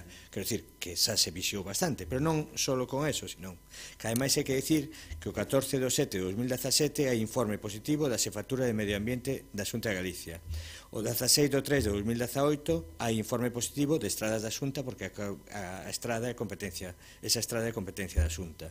O 26/1 de 2018 hai informe positivo da DIF porque está no ámbito de a rede de alta velocidade Ourense-Santiago. E o 7/2 de 2018 hai informe positivo da Xefatura de Estradas de Fomento porque está na zona de afección de autopistas. Por lo tanto, vixiouse perfectamente a implantación desta gasolinera.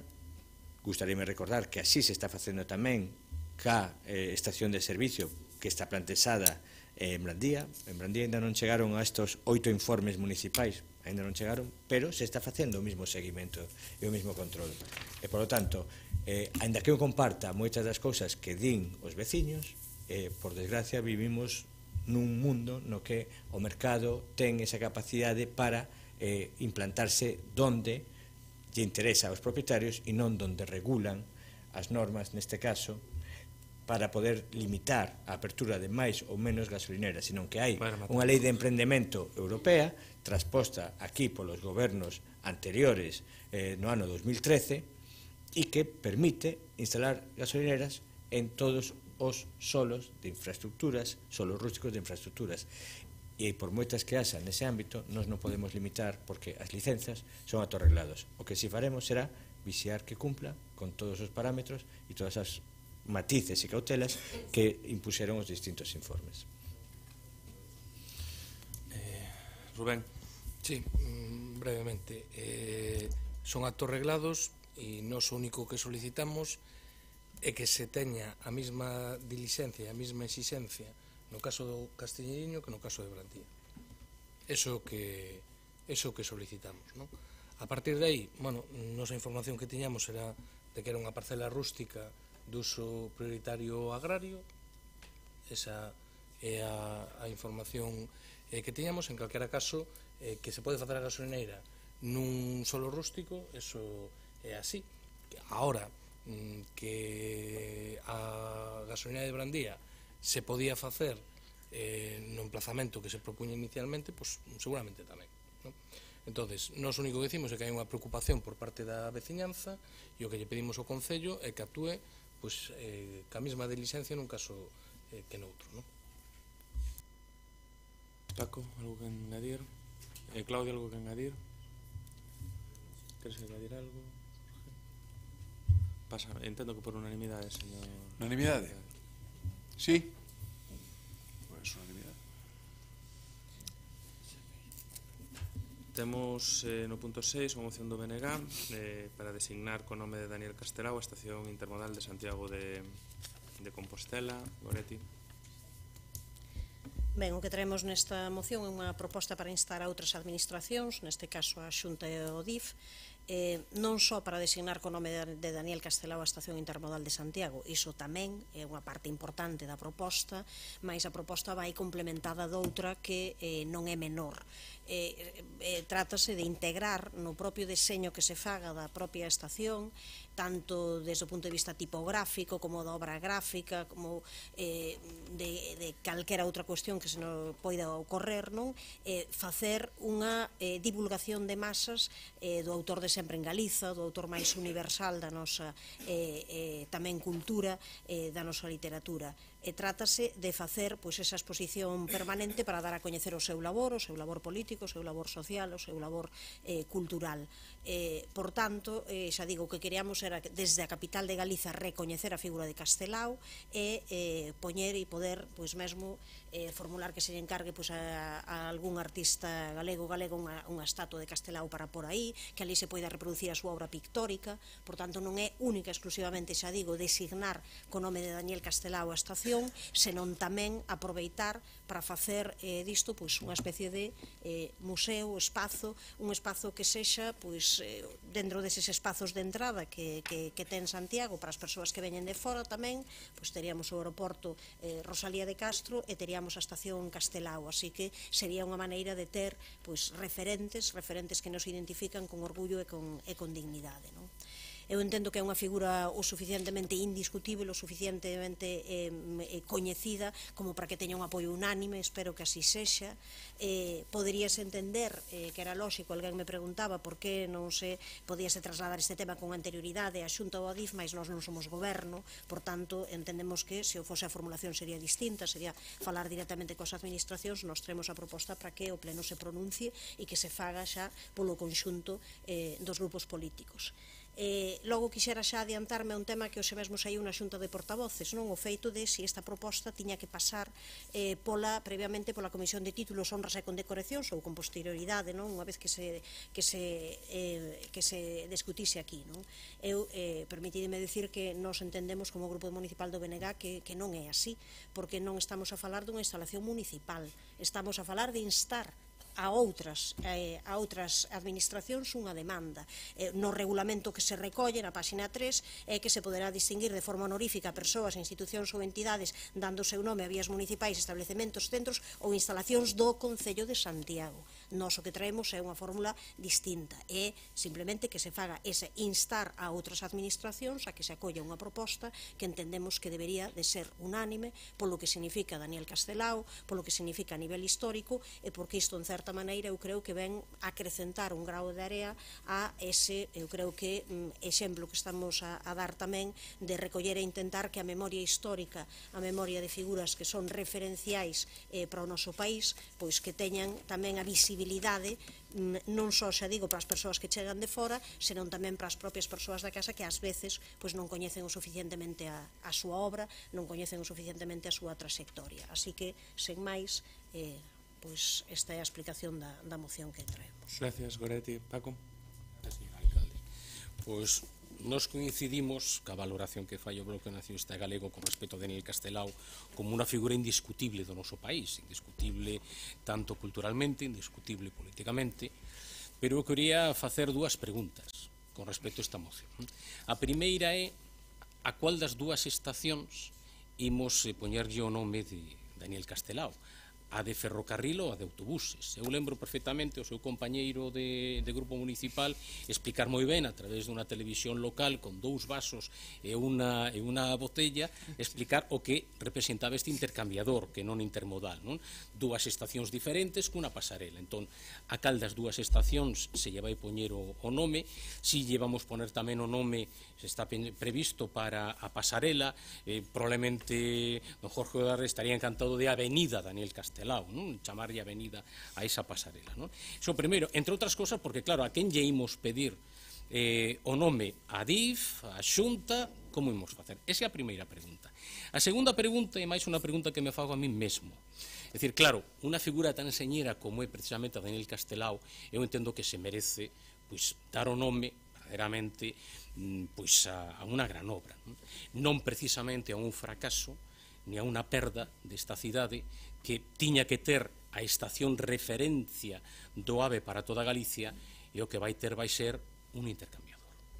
Por lo tanto, eu dende logo sempre vou defender que a figura de Daniel Castelao e o seu nome este obviamente en instalacións e en infraestructuras da miña cidade, de Santiago de Compostela, pero non sei se por outra banda o respeto que me merece, pois a lo mellor outras estacións con máis investimento, con máis desenvolvemento, como pode ser a de Vigo, como vai ser a de Ourense, pois merecería o nome de Castelao, pois esa infraestructura. En calqueira caso, como a min gústame que as infraestructuras na miña cidade leven o nome de Daniel Castelao, nos imos votar a favor, pero non sabemos exactamente se vai ser a estación do ferrocarril ou a estación do autobuses ou a pasarela. Agustín? Pois sí, moi rapidamente e brevemente, en primeiro lugar, lembro ao señor Reyes que Santiago xa conta cunha avenida Castelao, no barrio de Vite, non? E resulta obvio que nós, supoño que ninguén dos que estamos neste pleno, imos cuestionar a figura e a inmensa obra de Castelao, que é patrimonio de todos os galegos, non? E, por suposto, nós consideramos que esta é unha boa idea, grazas precisamente ao impulso, e neste caso a cordura do señor alcalde, non foi así na depuradora, imos ter unha intermodal, logo despois haberá que loitar para que se quite dese convenio esa cláusula que foi aceptada polo alcalde, que é absolutamente prexudicial para a cidade, e, bueno, e así, pois, Castelao terá o nome dunha estación intermodal, non dun centro comercial que era o que quería facer o Partido Socialista, pero cuestión que, lóxicamente, nós non concordaríamos con poñer o nome de Castelao a un centro comercial, obviamente, non? Pero, en todo caso, está claro que as cousas reciben o nome cando son unha realidade, non? O aeroporto xa leva tempo funcionando, ainda estamos agardando por ese cambio de nome, A verdade é que a Intermodal precisa aínda moitos esforzos e todas as enerxías para o seu remate, e creo que é importante que non nos relaxemos, non? Por lo tanto, nós obviamente imos apoiar esta iniciativa, pero insisto, o importante agora, o principal reto é conseguir que esa estación intermodal sexa unha realidade no tempo máis breve posible.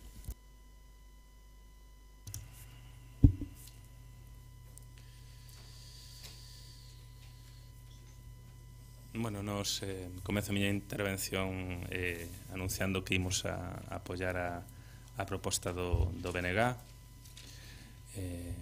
Parecenos unha proposta caída para unha estación intermodal que eu non teño ninguna dúbida que será unha digna estación para Santiago de Compostela, e que este debate que algúns levantendo ao longo do tempo pois decaerá simplemente ca cuestión de feitos nos vindeiros anos. Tampouco vou entrar en outras cuestións procedimentais, eu creo que non empañarían un pouco a cuestión da proposta, non? Sí que recoñezo que eu teño dito públicamente estes días que a maiores de poñerlle o nome de Castelao e de que eso significa que Rubén abandonou as dúbidas de que nunca íbamos a ter unha estación intermodal en Santiago que ten amosado públicamente ao longo destos anos, porque senón, coñecendo, sei que nunca avalaría a proposta do compañeiro Daniel para a estación, non? Así que un descreído menos, Paco Reyes tan solo queda vostede. Bueno, sí que me tería gustado que nos tiveran facilitado tamén as cuestións co tema dos orzamentos, onde figuraba a aportación que temos que facer a Xunta e a DIF de 1.200.000 euros para a licitación da primeira fase da Intermodal. Eso tería estado moi ben e completaría moitísimo a magnífica proposta do BNG, non? Porque agora non é só a cuestión de porlle o nome, sino tamén de ver como podemos buscar o financiamento para facer unha aportación de 1.200.000, tendo en conta que a cuestión dos modificativos é moito máis restrictiva do que se pensaba e moitos deles non se van a poder aplicar até que teñamos os ingresos efectivizados da vía impositiva ao longo do outono deste 2019. Tería sido todo maravilloso, pero non vai ser así. Entón, esperemos que non fagamos como aquel chiste de Eugenio de que tiñamos todos preparado para a presentación do libro, o título, as frases ocurrentes e todas as cuestións, que nos faltaba únicamente escribir o libro. Nada, que vamos a apoiar. E señor Reyes, vai abandonando ese discurso, porque non é que me disguste coincidir co señor Hernández, pero estamos agora intentando desbloquear recursos judiciais da DIF na que se nos solicita 10 millóns de euros por incumprimentos en aproveitamentos urbanísticos do 98 e do 2009 comprometidos con a DIF. E, home, de verdade, ese discurso permanentemente de desvalorización do proxecto constructivo que vai a ter a herreros detrás e no que vai a traballar herreros non axuda nada, sobre todo cando na proposta que vostedes defendían os aproveitamentos urbanísticos e permítame decirlo, eran escandalosos, señor Reyes. Ese non é o modelo de cidade que queremos, vale? Entón, bueno, eso é así, cada quen que apande cas súas responsabilidades ou cas proxeccións que facía con determinadas cuestións, vale? Vamos a votar a favor e nos parece unha boa proposta, Goretti. Segunda quen. Senón, eu simplemente para agradecer o apoio de todos os grupos, creo que é algo que máis que merecido. Penso que como é unha boa noticia para Santiago, non debíamos entrar en cuestións de outra índole que realmente non debemos, non? E con independencia de que esta sexa mellor ou peor, de que nos pareza mellor ou peor, esta vai ser a estación que teña a capital de Galiza. Entón, unha vez que esta vai ser a que teña, nos entendemos que en vez de ter o nome pois estación intermodal ou que sexa DIF Santiago, que é bo, non, que teña este nome. Isto é por iso, e nós tamén queríamos que hai que facelo antes, justamente para que non sexa como no caso do aeroporto, que tivo un sobrecusto logo facer o cambio das denominacións, senón que desde agora se poida facer, e sobre todo que se teña en conta que non é só o nome, senón que se aproveite para integrar no deseño a súa figura e para conseguir que a partir de aí se poida facer esa promoción. Así que creo que é unha boa noticia para Santiago. Esta vai ser a porta de entrada, pois iso de alta velocidade, vai ser un lugar onde van chegar pois moitas persoas, tanto a través dos autobuses como do ferrocarril, e por tanto entendemos que é un lugar magnífico para levar esta denominación. Así que agradezo o apoio de todos os grupos. Señor Reyes. Moitas grazas, eu non quero insistir, pero resulta que hai un informe dun arquitecto municipal que di claramente que non é unha auténtica estación intermodal, senón que produce dúas estacións independentes executadas a partir de proxectos diferentes. Ese é o que di o arquitecto municipal. Con respecto ás cuestións do aproveitamento urbanístico, é que o problema é que non sabemos cal vai ter esta estación, porque, claro, é bastante opaco o convenio que vostedes presentaron nese sentido. É dicir, non sabemos canto vai ser o aproveitamento urbanístico. Sorpresa. Eso tamén o veremos dentro dun tempo. Con respecto á crítica á estación que nós sempre defendemos e que seguimos defendendo, pois non sei, pregúntelle a quen se senta ao seu carón, que sendo decano do Colexio de Arquitectos de Galiza votou a favor dese proxecto. El saberá nese sentido por qué. Si está vostede, coincide vostede co señor Hernández e lle custa facer iso, non o sei, porque hoxe nos deron un exemplo do que en verbas do propio concelleiro Rafa Peña, pois fala de votar con xente extraña. Vostedes acaban de votar conxuntamente e SOS, Partido Popular e Compostela Aberta co tema da demanda de deputación. Por lo tanto, pois, non sei, vostedes comenzan agora xa a coñecer, bueno, tamén votaron a favor da utilización privativa dun ben público para establecer a ampliación e, polo tanto, a entrada dunha gasolinera privada ali no Ponte da Rocha. Pero, bueno, se ve que non é tanta xente extraña para vostedes. Grazas.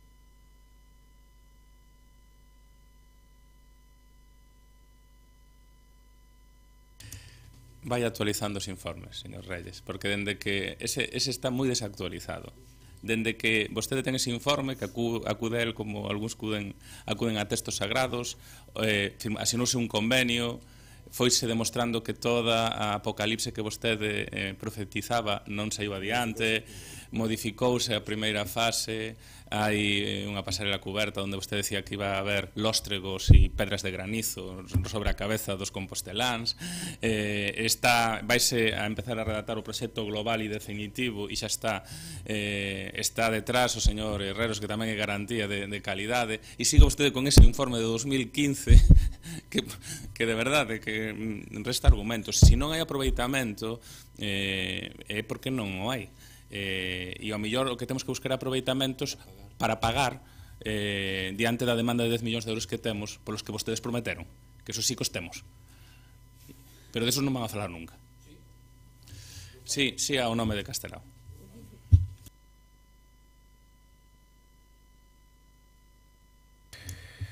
Bueno, pasamos a votación, señor secretario, que entendo que por unanimidade.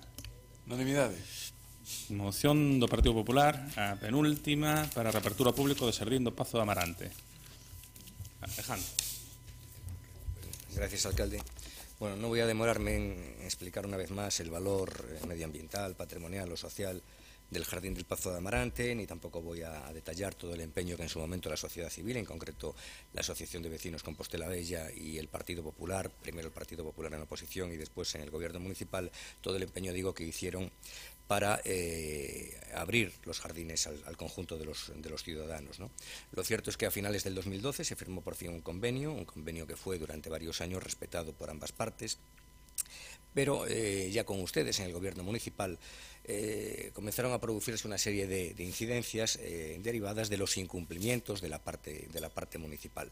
En un momento dado, hace cosa de año y medio, la señora Rozas firmó un decreto, una contestación a la Xunta de Galicia, en la que señalaba, bueno, pues que esas incidencias tenían una fácil solución. Desgraciadamente envió a la comisión bilateral al señor Duarte y al señor Duro, que entendieron que la solución fácil consistía en cerrar el Pazo de Amarante por las mañanas. Los incumplimientos fueron a más y, bueno, como fueron a más, en un momento dado los organismos que están allí radicados lógicamente se cansaron, denunciaron el convenio y el Pazo pues ha cerrado, y ha cerrado como consecuencia de esos incumplimientos municipales. Pero más allá de criticar el cierre del Pazo y más allá de criticar esa buena herencia que les dejó el Partido Popular, que fue un espacio abierto en el casco histórico, nosotros hoy proponemos, en clave constructiva, que, hombre, que hagan ustedes un esfuerzo para que al menos los jardines de Amarante abran lo que es en el periodo estival. Ojalá podrían volver a abrir de manera inmediata con toda normalidad, con arreglo a las condiciones del anterior convenio, pero al menos que abran en el periodo estival. Y para el caso dudoso de que finalmente se habilite una parcela contigua, un inmueble contiguo al Pazo de Amarante como local sociocultural, lo que propondríamos es que se diera acceso a los jardines de Amarante desde los jardines de ese centro sociocultural, porque con ello además se resolvería pues el mayor problema que ahora se está planteando, que es un problema de seguridad, porque con esa solución quedaría totalmente aislado el jardín de Amarante de la zona de aparcamiento donde se producen a veces robos en los vehículos. Y este es en definitiva el contenido de la moción que sometemos a su consideración, nada más. Rubén. Sí, brevísimamente, imos votar favorablemente. Esta foi unha iniciativa que no seu día, cando impulsou o Partido Popular, nos miramos con moi bons ollos. Igual foi en paralelo tamén a apertura do Xardín de Fonseca, e iba na liña de recuperar para o público espazos especialmente interesantes da cidade histórica de Santiago de Compostela, que teñan un uso absolutamente privativo e minoritario, non? Por lo tanto, eu creo que aquela foi unha boa decisión do Partido Popular, e creo que sería unha boa decisión seguir mantendo no tempo e incluso intentar ampliar, porque hai máis espacios aínda na cidade nunha situación similar.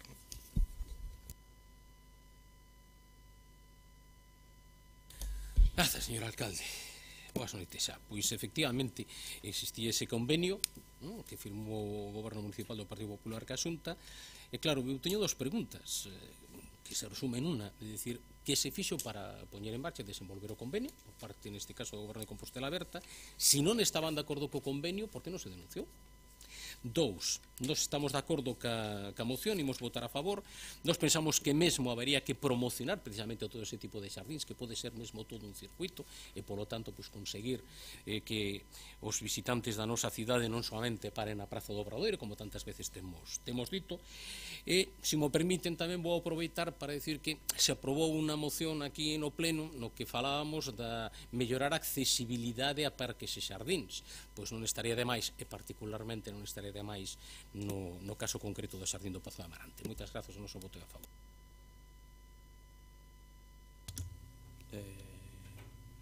Jorge. Bueno, eu creo que aquí hai un problema de comunicación grave, porque esa moción non ten que vir aquí. Antes falaba Rafa Peña que para firmar un convenio o problema é cando un dos dous non quere. Este goberno municipal, por 3 veces, reiteradamente, lle di á Secretaría de Facenda que queremos asinar ese convenio e que queremos mantelo. Por lo tanto, eu non sei por que traen aquí este convenio cando este goberno municipal sempre intentou manter ese convenio. Vou dar algúns datos. A primeira denuncia por parte da Secretaría de Facenda é do 10 de agosto de 2017. A partir de aí hai unha reunión o 3 de novembro de 2017 na que nos opoñémonos o peche pola mañán, pero dinos que a xente que está no parque lles molesta aos funcionarios e deciden pechar.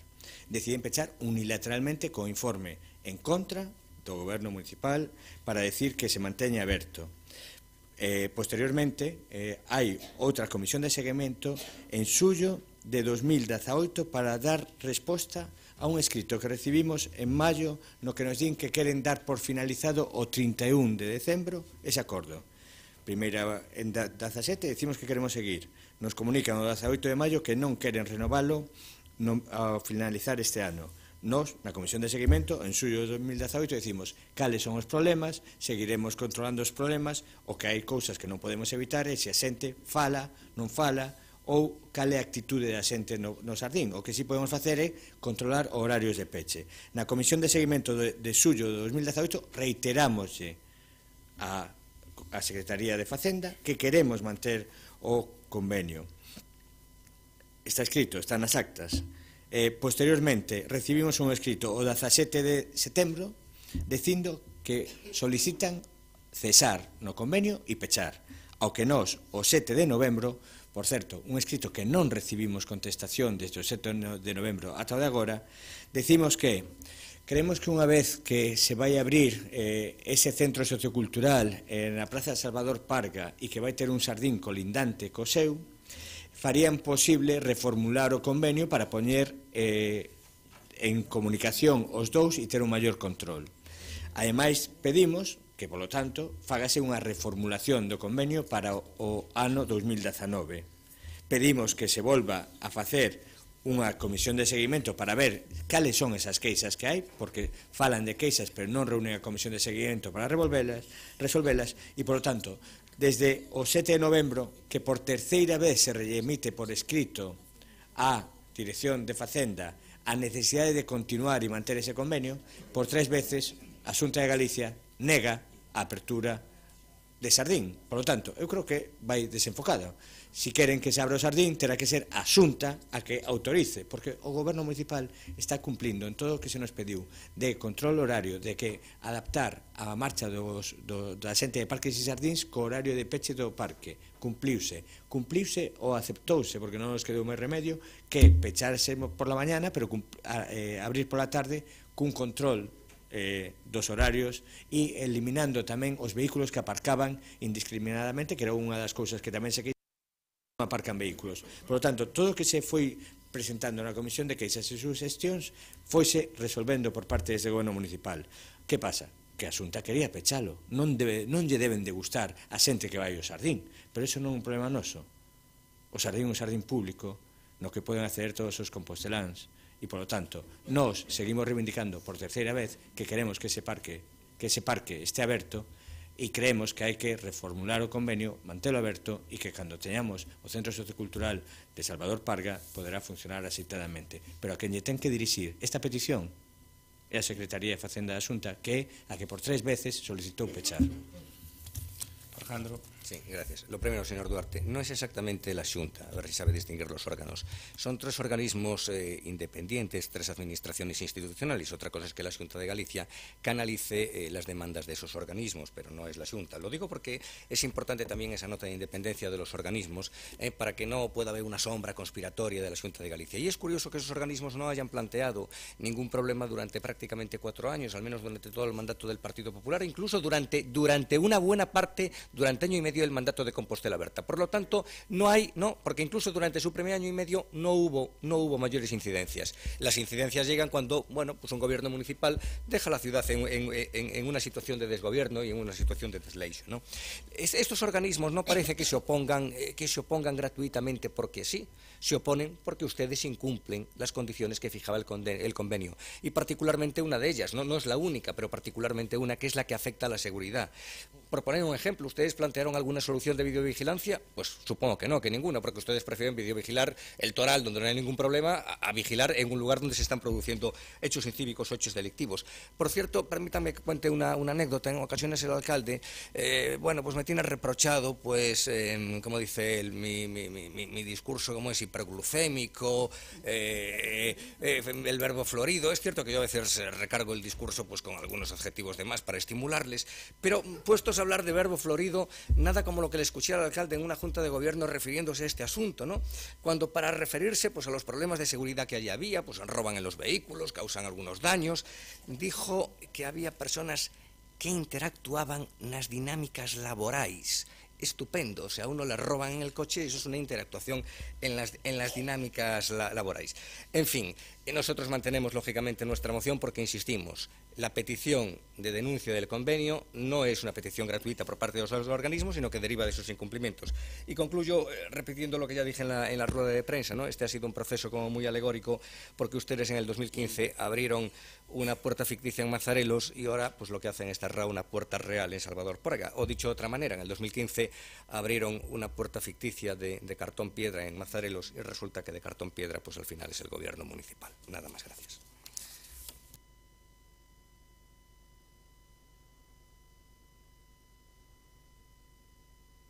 Bueno, eu creo que o dixo claramente. Agora hai un interés de facer ver que este parque pecha pola mala xestión do goberno municipal e non é así, é falso.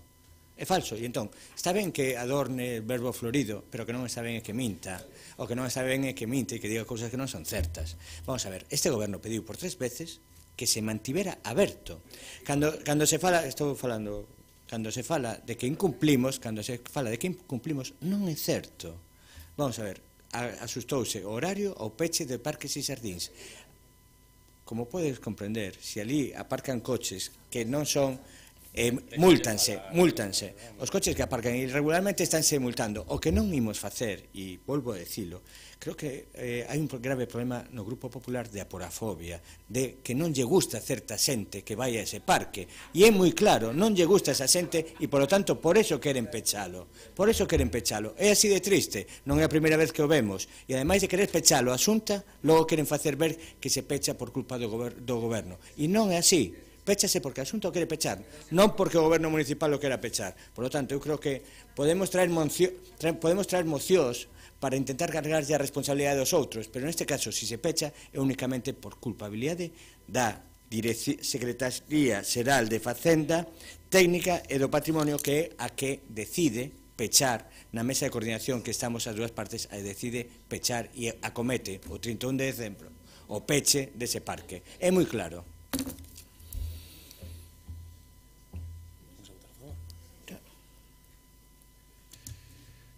Señor secretario, creo que por unanimidade. A outra cuestión é quen vai abrir o parque. Unanimidade? Unanimidade de todos os grupos? Sí. Claro. Unanimidade. E iríamos á última moción, que foi a moción de urxencia do BNG para instar a Xunta a cumprir a tábua indicativa da Comisión de Centro de Atención Especializada no Hospital Clínico Universitario de Santiago. Goretti. Sí. Ben, imos logo xa coa derradeira moción de hoxe. Nos entendíamos que era necesario, aínda que é certo que levamos xa uns cantos plenos falando de sanidade, mas entendíamos que había novidades suficientes como para que o Concello non se mantivese a marxe do que está acontecendo na nosa cidade, no Hospital Clínico, e que afecta tanto ás persoas que son profesionais do ámbito sanitario como a persoas doentes que teñen que acudir a este lugar. Como é sabido, despois de que houvese a Comisión Alternativa de Sanidade no Parlamento Galego, houve unha denuncia que chegou á Fiscalía dese posible trato non adecuado a dous doentes que acabaron falecendo no CHUS. Non se trata, proposto porque eso xa se fará nos xulgados, de ditaminar aquí. Xa sabemos que está habendo cuestións que se interpretan por un lado e por outro de maneira diferente, mas o que nós sí que entendemos é que hai, por un lado, unha certa alarma e por outra cuestión, unha serie de demandas que o persoal profesional do ámbito sanitario leva reclamando durante moito tempo e que podía mellorar o tratamento, o atendemento que se pode dar, porque son moitas as necesidades, non? Pídense cousas, eu penso que aquí neste caso non estamos a falar nin de reclamacións salariais, senón de recursos humanos e recursos materiais. Entendo que son cuestións mínimas que debemos de facilitar na medida do posible, de instar como institución a ver se podemos desatascar unha situación que, como xa saben, entra na 10ª semana de folga e que ademais houbo un apoio moi masivo tamén por parte do persoal a non estar de acordo coa proposta que se facía desde a xerencia do CHUS. Participaron máis dun 85% do persoal e votaron en contra desta proposta máis do 92%. Entendemos, por tanto, que a todo o mundo nos debería preocupar que se rematase esta situación e que se poida, cando menos neste ámbito. Xa digo que o problema da sanidade xa sabemos que non se soluciona só con solucionar as urxencias, sabemos que hai problema en todos os lugares, nos hospitais, nas ambulancias, nas chamadas ao 061, e que hai moitísimas asociacións de pacientes, de persoas usuarias, de persoal facultativo que está con problemas a este respecto. Eu simplemente lembro cales son as cuestións que piden que se utilice o 100% do espazo desta área de urxencias coa dotación de persoal, que é unha cousa, se é necesario absolutamente, como vemos, porque están os pacientes non de maneira puntual, ocasional, senón de maneira un día sí e outro tamén, amoreados nos corredores, que se pode utilizar o 100% do espacio que teñen con persoal, e para iso piden que haxa 3 persoas que cubran os postos de celadoras para cubrir as quendas de mañá, que se aumente o cadro de profesionais técnicos de cuidados de auxiliares de enfermería, que se aumenten o persoal médico, que haxa unha priorización de interconsultas que se xeren en urxencias e que se sustitúan o 100% das ausencias. Supoño que todas as persoas que estamos aquí sentadas, por fora de que alguén poida dicir, xa sei que os datos que teñen uns e os datos que teñen outras, máis calquera de nós, eu reto a calquera que nos poñamos a facer unhas chamadas e a mirar e a observar, simplemente falar con algunhas das persoas das que tivesen que ir por urxencias últimamente, ou das que teñan que facer unha petición simplemente a un centro de saúde e que vexan pois o tempo que tardan en atendelo. Por iso entendemos que a institución municipal non debe ficar a marxe e solicitamos que instemos a Xunta neste caso a que se atendan as demandas desa Comisión de Centro de Atención Especializada da folga de urxencias do Chus e que non se siga con este conflito por máis tempo polo ben do conxunto da poboación de Santiago e da súa comarca. Gracias, Goretti. Paco. Pois nos concordamos con esta moción e ca petición que fai nesta moción o Bloque Nacionalista Galego por 3 motivos. O primeiro deles porque efectivamente non é unha demanda sindical para o persoal, é unha demanda en favor da seguridade dos doentes. Existen, pero suficientes evidencias científicas e publicadas nas mellores revistas e de máis impacto no que amosan que na saturación de urxencias medran as tasas de mortalidade, mesmo poden chegar a duplicalas. Que medra tamén a estadía dos doentes cando hai hospitalización, mesmo incluso cun 11% máis. O segundo motivo, polo tanto, seguridade para os doentes. O segundo motivo é que o dimensionamento do persoal e dos recursos que les plantexan é que coincide cos estándares e recomendacións do Ministerio de Sanidade aquí de España para as unidades de urxencia hospitalaria e a súa adaptación pola Sociedade Española de Medicina de Urxencias e Emerxencias. Polo tanto, non piden nada fora de lugar do que se están dicindo os estándares mesmo no noso país.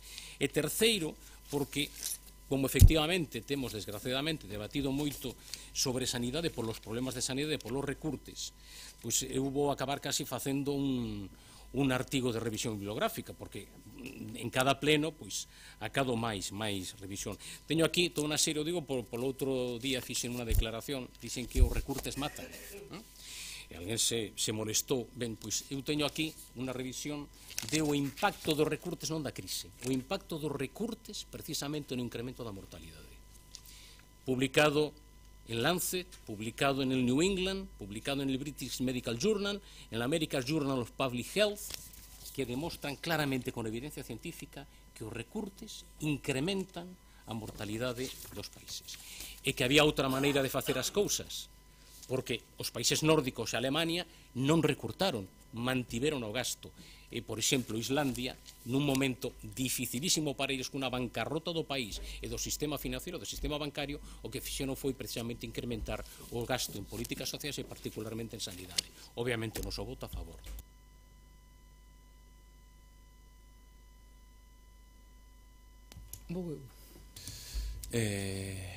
Non? Claudio. Boas casi noites. Somos evidentemente conscientes, Paco y Goretti, de la existencia de una necesidad de realizar mejoras en las dotaciones tanto de personal como de material, ya no en el servicio de urgencias, sino en la medicina primaria, en los PACs, en todos los estamentos dentro de la sanidad. Es un tema que ya hemos discutido aquí hasta la saciedad y que los datos son claros. Lo que no acabo de entender y lo que no me gusta acabar de entender es que debiéramos de pasar, creo que todos los aquí presentes, por actuar con un mínimo de responsabilidad ante nuestros ciudadanos. Una cosa es pedir mejoras, una cosa es hablar de datos, una cosa es hablar de estadísticas y otra cosa es crear alarma social. Y yo no estoy dispuesto a seguir aceptando que para poder poner una diana a la espalda de un consejero o un gerente, pues se aluda constantemente a crear alarma social. Hay que actuar con responsabilidad usando los recursos públicos. Eso es otra cosa que no siempre se entiende también. Alarma social es lo que entiendo que Fátima Nercellas, liberada sindical, el líder de la huelga de urgencias del Clínico y todos aquellos que la han secundado han llevado a la ciudadanía en la última semana.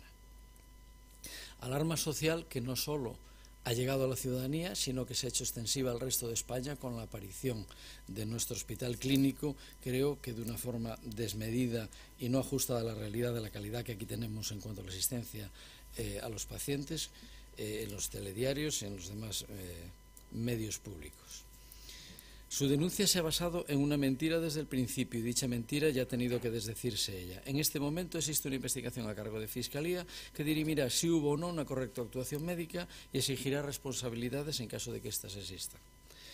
Exigencias y responsabilidades que nuestro grupo, en caso de que existan, apoyará, al igual que deberán pedirse responsabilidades por los aquí presentes contra la persona o personas que, bien con falsas denuncias o contra aquellas que en un aceptable intento de manipulación política tengan usado la desgracia de unos fallecidos y el dolor de sus familias. No entiendo, por otro lado, y no acabamos de comprender en nuestro grupo, el rechazo frontal al intento negociador de la gerencia del Chus de hace 3 días. La Consejería de Sanidad ha tratado de mejorar de una forma, yo creo que ostensible y razonable, tanto unos compromisos de mejora de material como de mejora y procura de mayor personal, tanto a nivel de enfermería como de facultativos y personal no asistencial. Tampoco nos parece correcta la utilización de comisiones extraparlamentarias de sanidad constituidas por miembros del propio Parlamento gallego que se niegan a utilizar el adecuado e institucional cauce de las mismas para hacer llegar sus reclamaciones y que nuevamente vuelven a intentar utilizar o han intentado utilizar estos fallecimientos de una forma que entiendo torticera.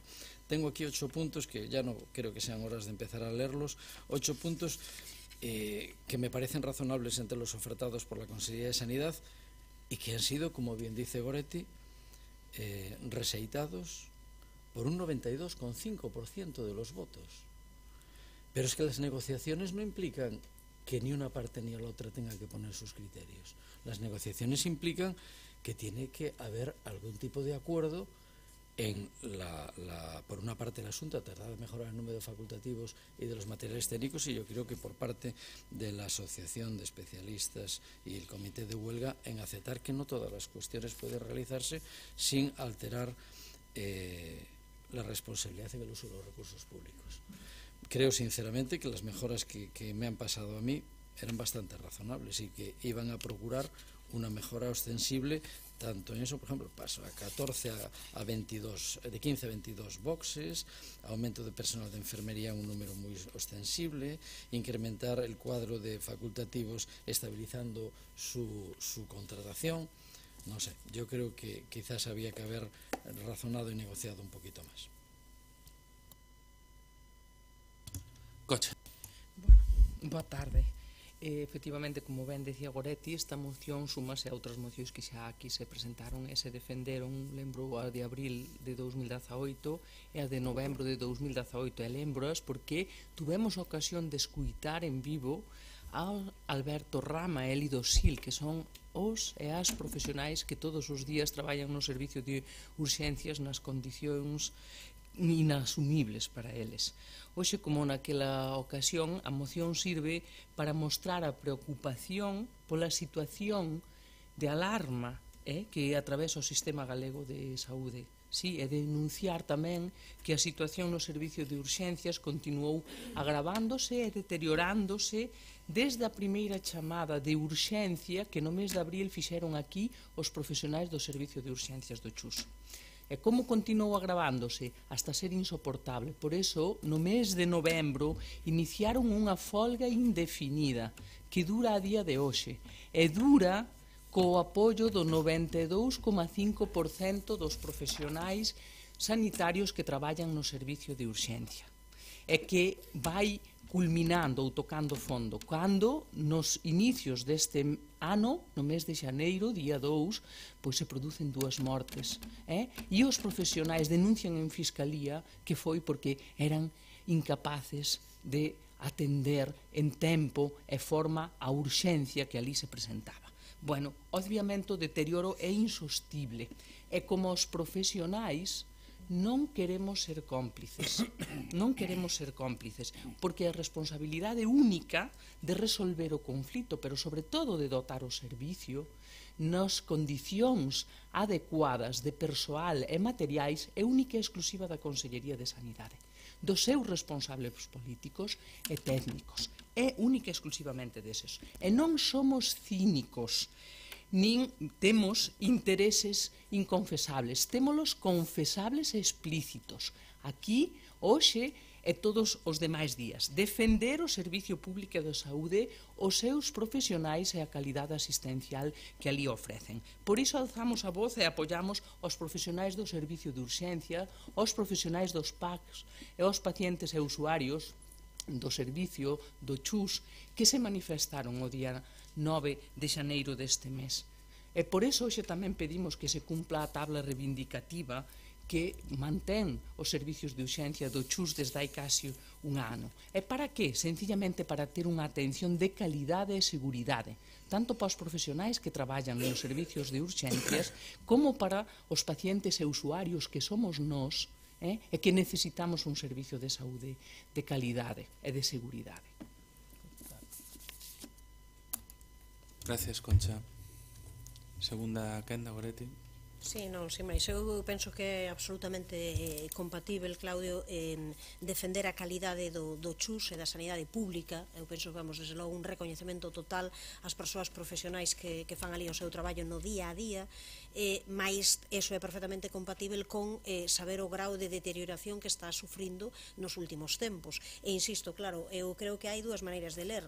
Ti les, non entendo como rexeitan a oferta. Se a rexeitan de maneira tan masiva é porque hai un acordo moi grande con que é absolutamente insuficiente e que necesitan moitísimos máis recursos. E estamos falando de saúde, estamos falando de vida, estamos falando de condicións. Entón, isto é un agravante que ven sobre outros, porque claro, xa vimos como se facía para poder derivar os pacientes á privada, non? Que é, pois, poñerse eses prazos que logo non se cumpren de 45 días, 60 días, logo como iso mesmo non o dá cumprido a sanidade, pois collemos e levámoslo á privada. Entón, unha e outras veces é un grau de deterioración tal que as persoas profesionais dixeron até aquí. E elas son as que coñecen o que está facéndose no día a día. Entón, non é o problema, eu creo que non fai falta focalizar no que aconteceu nun momento determinado, pero é unha proba de cousas que están acontecendo todos os días, de que todos os días hai un número excesivísimo de pacientes, de que non dan atendido a todo iso e que necesitan máis recursos. Entón, é algo moi sinxelo. Eu creo que o que piden é algo que, como comentaba Paco, entra dentro de todos os estándares mínimos e que é justamente pola seguranza de todas as persoas. Así que eu creo que tamén era bo pedir neste caso un pouco de non só sentido común, senón atender a voz do 92 e pico % das persoas traballadoras destes servizos. Desde logo, creo que cando di tantísima xente, non? Podes negar, non, algún dos aspectos ou dicir, non, se se leva un caso de alarma ou non. O que é certo é que hai un descontento moi grande por a cantidade de problemas que causa non ter, pois, todas as posibilidades que hai e todos os recursos a man, e moita frustración e impotencia por parte das propias profesionais, que ás veces se ven totalmente desbordados, non ás veces, un día sí e outro tamén, non? Así que, sen máis, agradezo o apoio dos grupos que fixeron explícito. Paco.